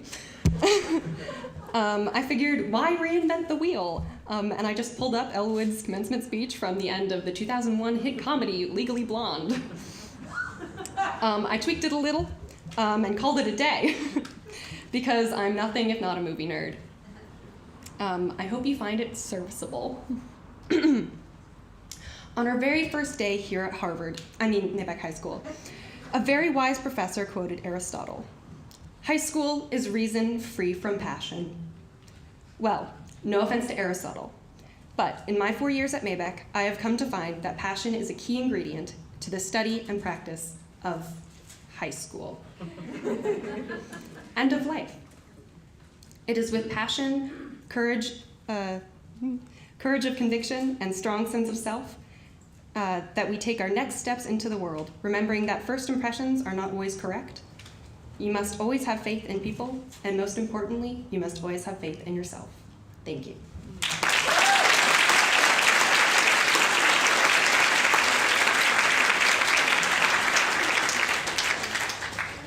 Try this again. No, it's not working. Okay, there we go.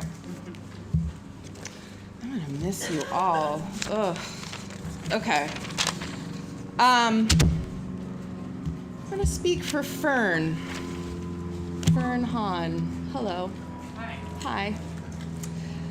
As my students know, I had a very indifferent relationship to the demands of high school. So it is not a roast when I say that when thinking about Fern, I am often reminded of Mark Twain's claim that he never let his schooling interfere with his education. The work of the classroom has not always seemed most vital for Fern, and they have a clear commitment to learning. But if studying Ovid or the Bible as literature doesn't always inspire them, what does? It is impossible to speak about Fern without almost immediately mentioning their great passion, public transportation. Fern's interest in public transit is longstanding and serious. They attend city council meetings and advocate for changes that benefit people in our embattled environment. According to an essay that Fern wrote for one of my classes, they have been drawing and studying maps since before kindergarten. Few folks are fortunate enough to have such a clear sense of interest and purpose, and fewer still the confidence to own that sense of direction. That confidence does not always serve a person in high school. Being a teenager, even at our idyllic Maybeck, is often about trying to accommodate the expectations of others, to learn the rules before breaking them. Fern is precocious in this respect. I've taught Fern in 3 or 4 classes at this point, and reliably receive work from them that is fascinating, sophisticated, and insightful, and does not follow the instructions of the assignment. When given a destination, Fern plots their own route, sometimes even creating their own map. I'm so honored to have been part of their journey and very excited to see what new horizons they shape for themselves. Congratulations.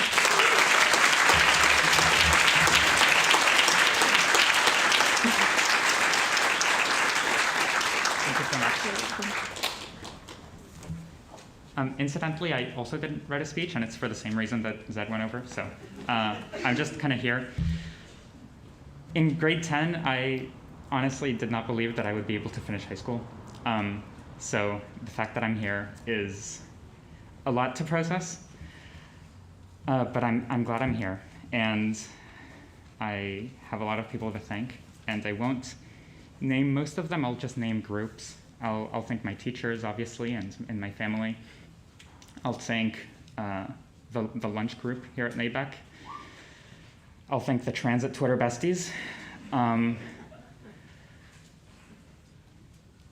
And really, I think I want to thank everyone for being flexible in faced with my own stubbornness, my resistance to follow the instructions presented, and yet, you know, I'm not an unchanging person, but I do like to think that I only really change when I feel like it. So thank you all for allowing me to do that. And yeah, I don't want to stall here because, again, I don't have anything prepared and I don't want to bore you all. But I'm just kind of in disbelief that I made it this far. So thank you.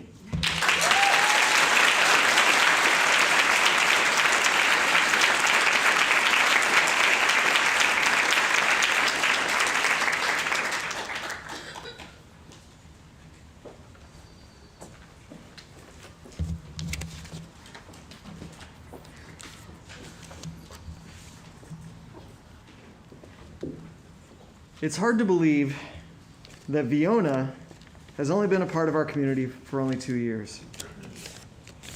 She came to us as a junior transfer student, starting her Maybeck experience during a year of virtual classes and learning from home. I'm sure that adjustment was not an easy one, but I'm incredibly proud of how Viona hit the ground running and adapted to the Maybeck way of life. She has become a fixture of the Maybeck community. I've had the privilege of having her as my contact student during those 2 years here, as well as a student in my audio production class and my film music history class. She is one of the most inquisitive and passionate students I've ever had the privilege of working with. She joined my audio production class with little musical experience, but she dedicated herself to understanding the complicated aspects of that software that we were using and created some of the most unique projects I've ever seen. Her podcast projects stand out as her magnum opuses, where she dove into the queer coding of Vanellope in the movie Wreck-It Ralph, as well as her final project where she told the history of her musical hero, Eminem. She is open and honest, never afraid to speak her mind, share a story, or recommend a favorite anime. Her positive qualities are countless, and her absence next year will be felt greatly.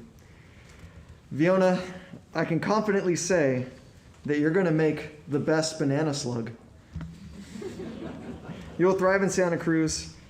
Keep being true to yourself, and please be sure to send me your first rap single when it drops.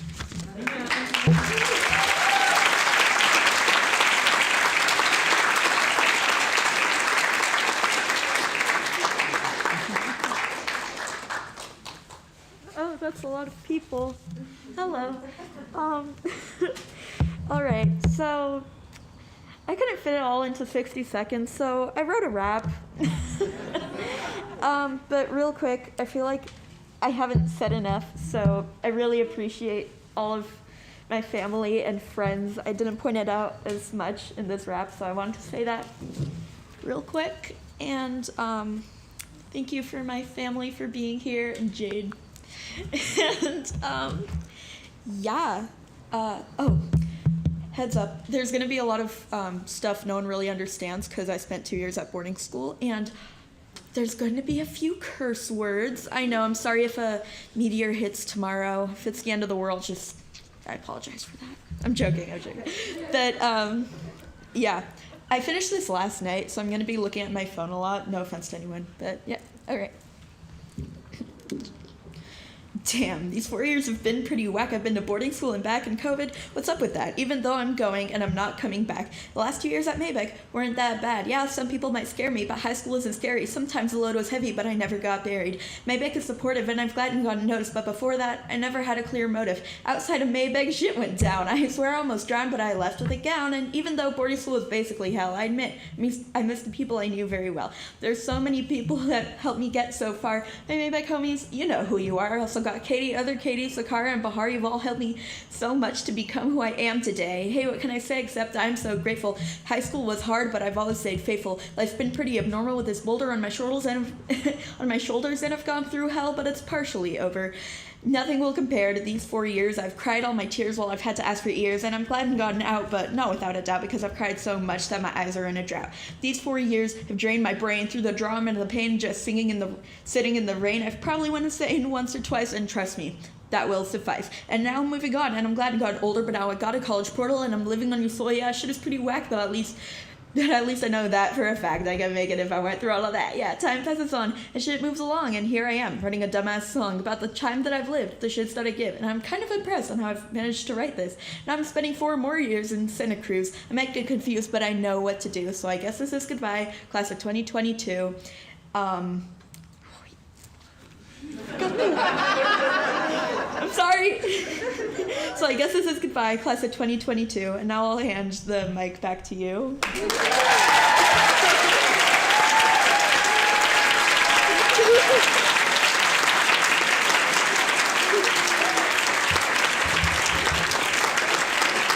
I don't know who to hand the mic to. No one told me how this would go, so yeah. Tough one for Colin. I guess I'll just start this by saying, senior class, if I could write a speech for all of y'all, I honestly would. You guys are all great. It's been wonderful working with you guys, and I wish you the best. This speech is for Maya. At the beginning of the day, we can't possibly know the future or how long we'll be here. You don't know what's going to happen tomorrow or the next day, and there is terror in that, a very real terror. There's no way when I started high school I could have guessed losing my mom 3 years in as a junior. I didn't think I'd ever leave Philly, and I didn't think I would ever be a teacher. We didn't know 3 years ago the ways the pandemic would impact all of our lives so profoundly. And like I said, there is a terror in that, but there is also hope. There is power, a limitless potential when you look towards the future. We don't know what's going to be in store, and that can be a good thing. Something to hold on to and something to propel you forward. But at the end of the day, there's a lot of life you just can't prepare for. That is the beauty of life, but also what makes high school and life so damn hard. We're setting you up for a world we can't foresee. The adults don't know what's going on. We don't have anything figured out, and we're trying to endow you with the tools for life. But what does a person actually need? My answer would be unwavering hope or faith, kindness, and empathy. To me, if you have those things, you will always find your way. And y'all, Maya Gonzalez has those things. She has them in stacks on stacks on stacks on stacks on stacks. Maya, you care, you're kind, you're positive, you don't give up no matter what. You've had hella things thrown into your life and you just keep fighting back. The nice thing about my job at Maybeck is that you get to see students in different settings, different places, classes, and situations. I get to see them thousands of miles away from home in the middle of the Pacific. I get to see them in the woods. Even in the subjects I teach at Maybeck, each discipline tends to attract different students. I get to create art with some, and some people like that, and other people don't, so they don't take my class. We learn about history together, which some people love and other people don't, so they don't take my class. The next thing I know, I'm asking you to work up a sweat in Hunter Hall, and you're chasing a ball around, which some people love and other people don't take my class. I've gotten to work with Maya in every capacity. Every year that I've worked at Maybeck, I've had Maya in one of my classes, whether it's soccer as a sophomore, drawing and painting as a junior over Zoom, this year when we traveled to Maui together, or this semester in my art history class focused on Black artists. Maya is a wonderful daughter and a big sister. Maya is responsible. Maya is versatile, flexible, adventurous, and mature beyond her years. Maya loves to ski, but is equal at home snorkeling or reading on the beach. She is sweet and caring, but can be tough and to the point. What I admire most about Maya is her ability to adapt. Maya, I value the way that you approach education and the way you seek out opportunities for growth. You always want to better yourself in any arena. I have a painting for Maya. She did it during her narrative painting assignment, and I'm going to return it to you at the end of this speech. It's of her and her cousins when they were younger in Mexico. It's bright and beautiful, and it shows the care and pride she has for the people in her photo. She really loves her family. But there's one aspect to it that I always found interesting. She never painted the faces, choosing to leave it blank. When I asked her about it, I remember she said something along the lines of, I don't want to mess it up, or I don't want to make my people look stupid. Maya, if I may give you some advice, put your foot through the ball, point your toe and let it rip. Hold back, and don't worry about what other people think of you. Just continue being yourself, paint however the hell you want, and let the world catch up. We are all very proud of you, and congratulations on your journey.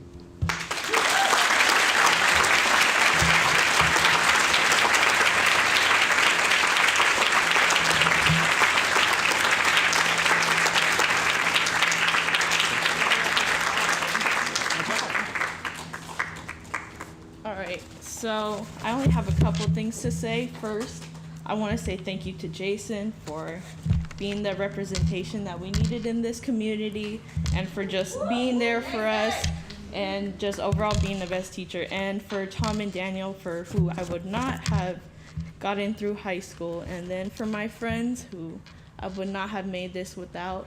And for my families who's here, thank you. And my grandpa, if you're watching, I love you. And para mi papá, gracias por estar aquí. Te quiero mucho. And that's it.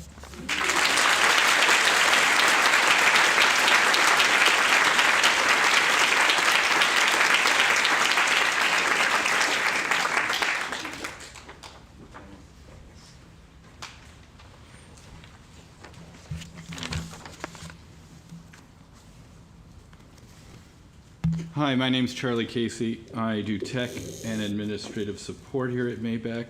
I also teach a JavaScript coding class. And I'm going to try and be like hip tech guy and read from my phone, but I'm going to put it right down here next to this piece of paper.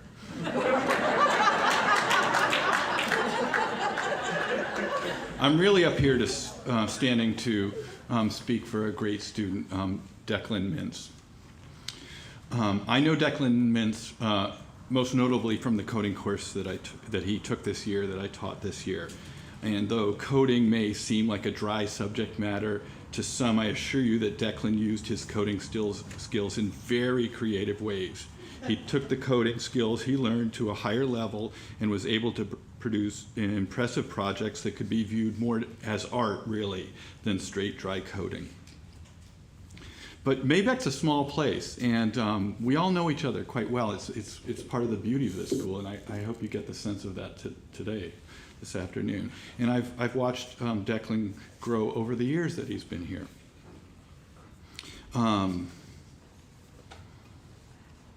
As a student at our camping trip, we were can you believe it? We were camping last week, and now we're doing this.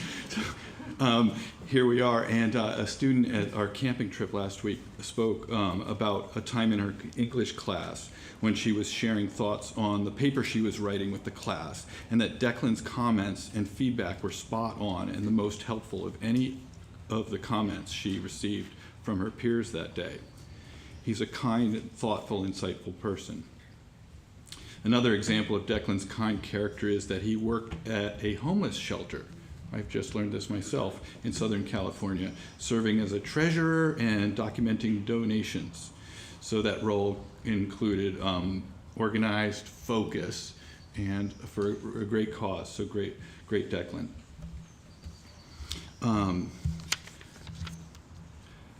So Declan is headed off to the University of Utah, and where he wants to pursue game design. Declan's dream job is to be game or level designer, as I just spoke about. He certainly has the talent to do so. So Declan, when you produce your masterpiece, I hope to be one of the first players.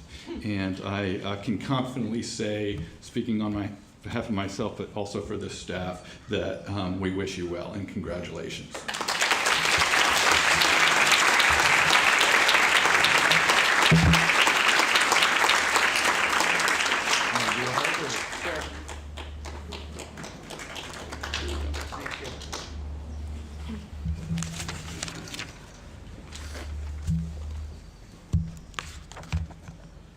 Excuse me for a sec.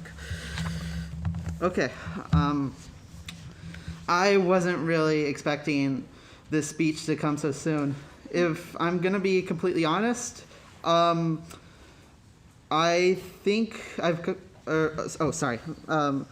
if I'm going to be completely honest, I think I've come a little unprepared. But I think I've come to realize that this is one of the great parts of life. You're never fully prepared for what comes next.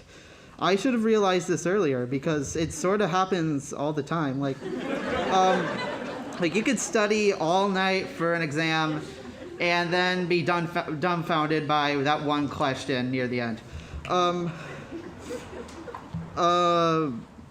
It's sort of like this for me right now as I move forward onto the next chapter of my life. As prepared as I am, I don't know if I'll be flawless at work or at the university. Why is this all great, you ask? Because we're trying our best. Even if we don't succeed, we are still able to say we tried. As I'm running out of time, I would like to thank my family for helping me every step of the way, including at this moment, and all the teachers that got me here, including the ones that can't be here today. Thank you all.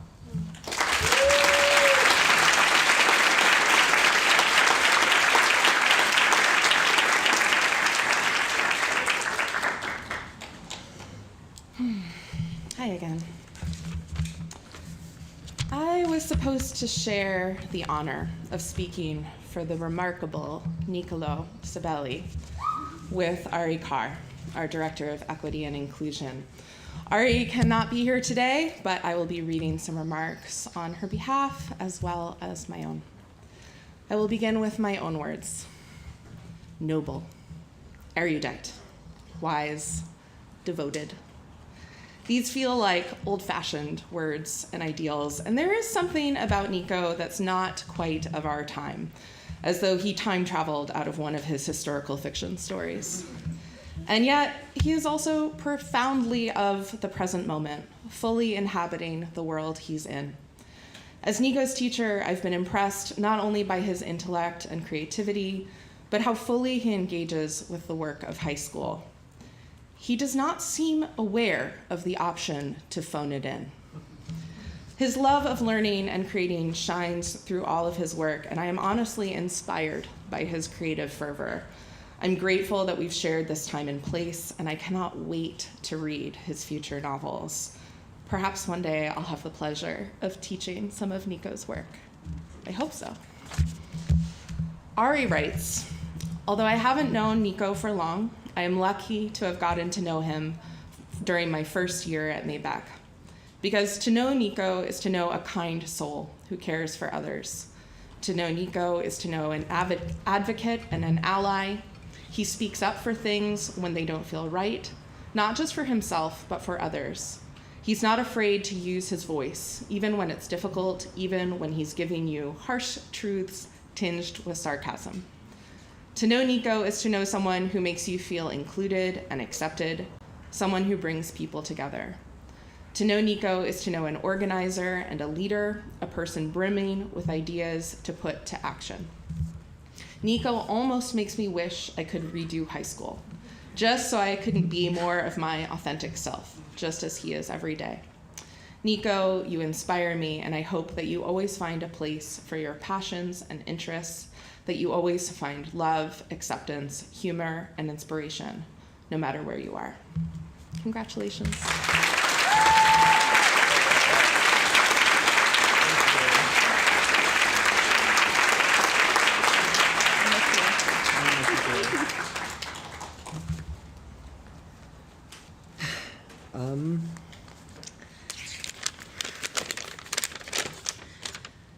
Thank you, Amanda and Ari, who are not here. You guys are both so important to me, and I'm going to miss you both so much. Before I start, I just want to dedicate my time in high school to my family, mom, dad, Alessandra, grandma, grandpa, and abuela. Your love is what makes anything I am possible and anything I accomplish possible. All right, speech time. I actually started high school somewhere else. It was rocky, to say the least. There was a time I worried I wouldn't make it to graduation. So first and foremost, I am grateful for the relief I felt after I transferred here. I never realized there was a version of me that wasn't constantly carrying all this weight and worry. I had no idea what that new version of me could do. My first day at Maybeck, I planned to keep to myself, but then Anna Quet sat with me at lunch, and Anna Littlejohn was super friendly in class, and then Kari from Mr. Sarita's geometry class showed up. And so I guess what I'm saying is that my first few months here were so much less scary than I'd expected. That security was really all I needed. In middle school, I did not talk in class. Now I even have in-class arguments with the head of school about the Bible.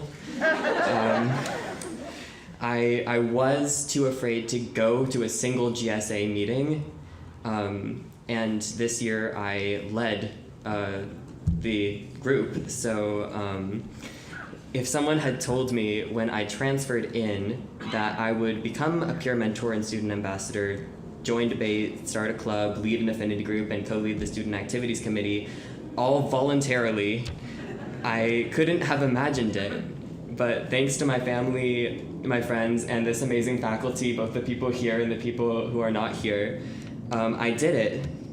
I only hope that after you all let me into your space, I'm leaving you with something valuable in return. Of course, this place isn't perfect, but something special is how I've seen us come together to address the roadblocks that we encounter. This place has a wonderful, one-of-a-kind vision. People want to create change, and people want to change. And I know you will continue to grow and challenge yourselves as a community.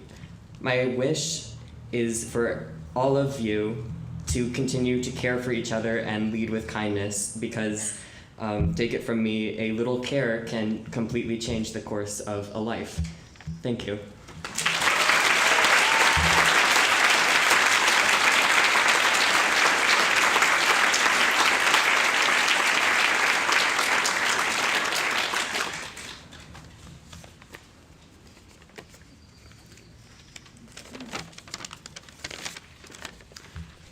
As a teacher in my first year of Maybeck, I felt so welcome the first time Magnus greeted me with a good morning on the stairs. I soon learned that that's just who Magnus is. He's the kind of person who says thank you after every class, and it's pretty much impossible to dislike. Throughout the year, Magnus brought a calm but focused energy to every class and assignment. I could always count on him to approach even the most unfamiliar problems with a logical method, diligently tackling unknown concepts armed with formulas from last week or last month, and collaborating with others through the whole process. We had the class in 204, and in that classroom we all sat around one long table. Though there weren't assigned seats, as is typical, most people chose their favorites and stayed there the whole year. I always took the chair at the front by the whiteboard, and Magnus always took the chair furthest away at the far end of the table. This meant two things. The first thing was that it felt like I was hosting a dinner party and Magnus was my guest of honor. The second thing was that it was always a journey to get over to where Magnus was sitting. I would have to climb over backpacks and charging cords, but whenever I made that voyage, I was always really impressed by the level of learning that was happening in that far corner of the room. As part of his final project, Magnus researched the proportion of Maybeck students who dream every night, and I'd like to quote a great line from that paper. "Clowns on unicycles shooting rockets at military tanks is just one example of a dream that someone could have." I don't know about that dream, Magnus, but I hope all of your other dreams come true next year and beyond.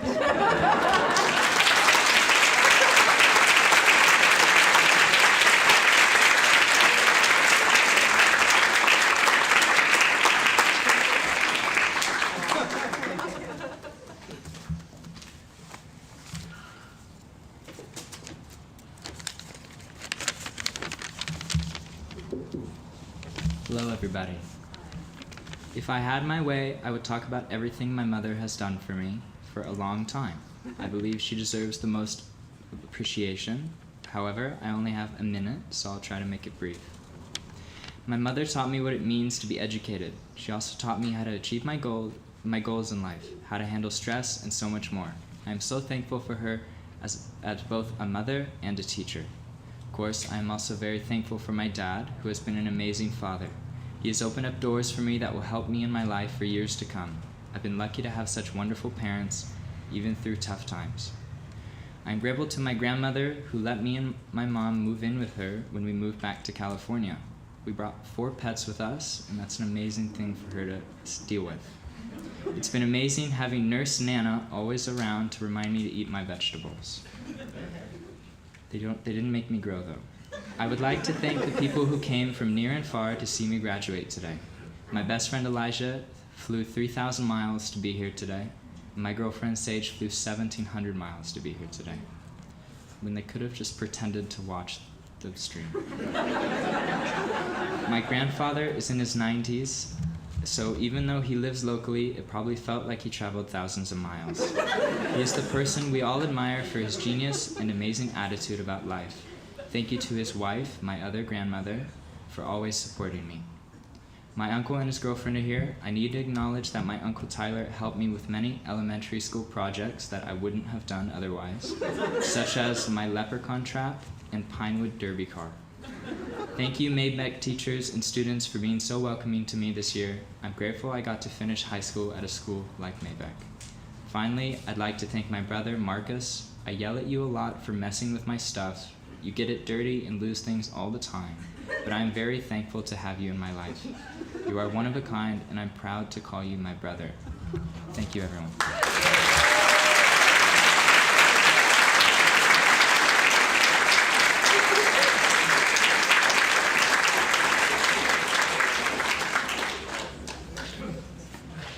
Daniel and I are here to read 13 haiku for Lucy White.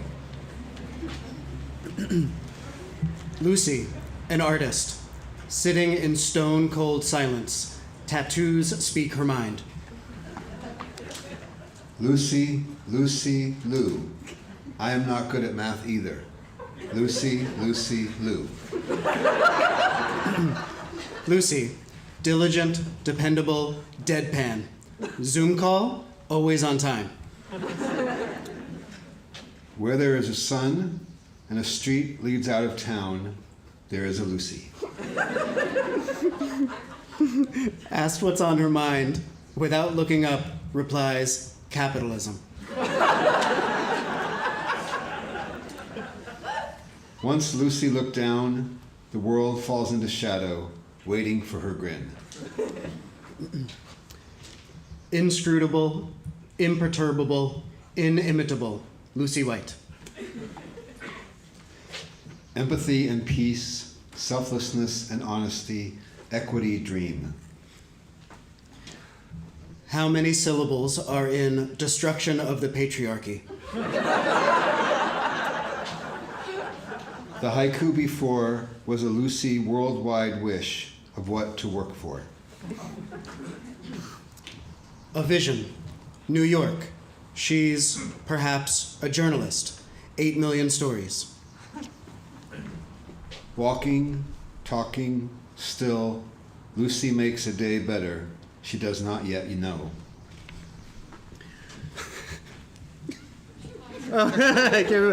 Lucy, the world is a terrible place. Go do something about it. Lucy White.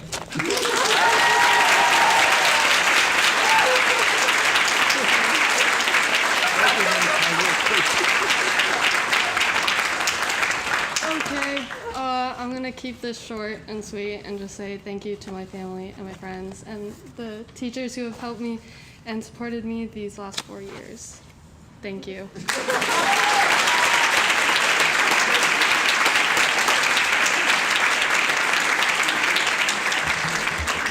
Well done, everybody. Okay, so we're almost done. One more Maybeck tradition.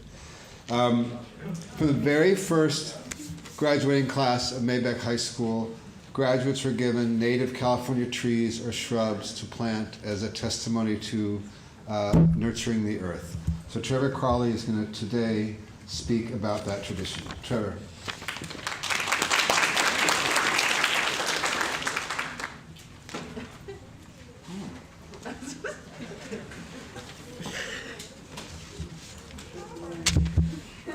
Hang in there, we're almost over. It's almost done. So Stan Cardenet, the school's founder, is the person who came up with the Maybeck vision and without whom Maybeck would not exist today. Stan is watching online. Aloha, Stan. Hello. Stan began this long-standing tradition to give each graduate a native California tree or shrub. Mahalo for that, Stan. It's hard to overstate the importance of trees. There are so many metaphors we could say about trees. There are so many things to say about trees.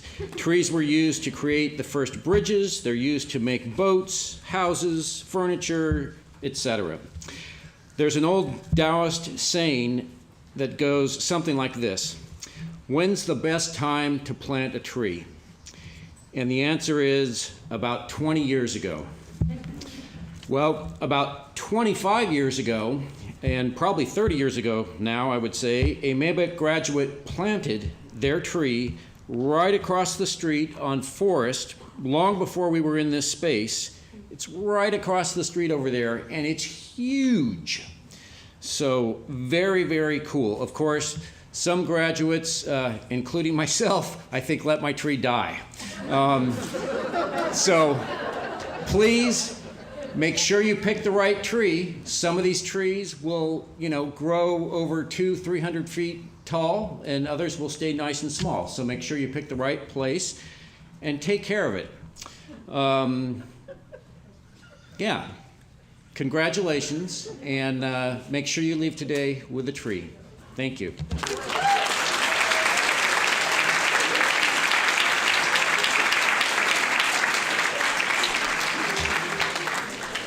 I have two things I have to distribute. These guys, Maya and Simona, you are not on the camping trip, but we have something for you. So Maya, will you pass that to Maya?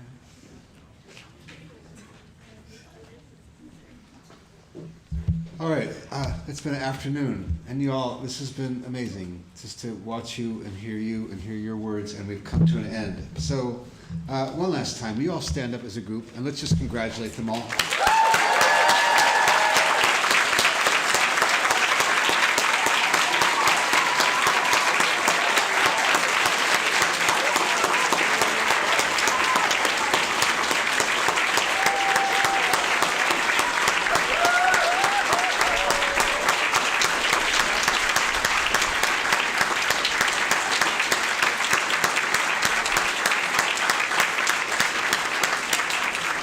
Okay, y'all, don't forget your trees, and everybody have a really, really wonderful weekend. Congratulations again.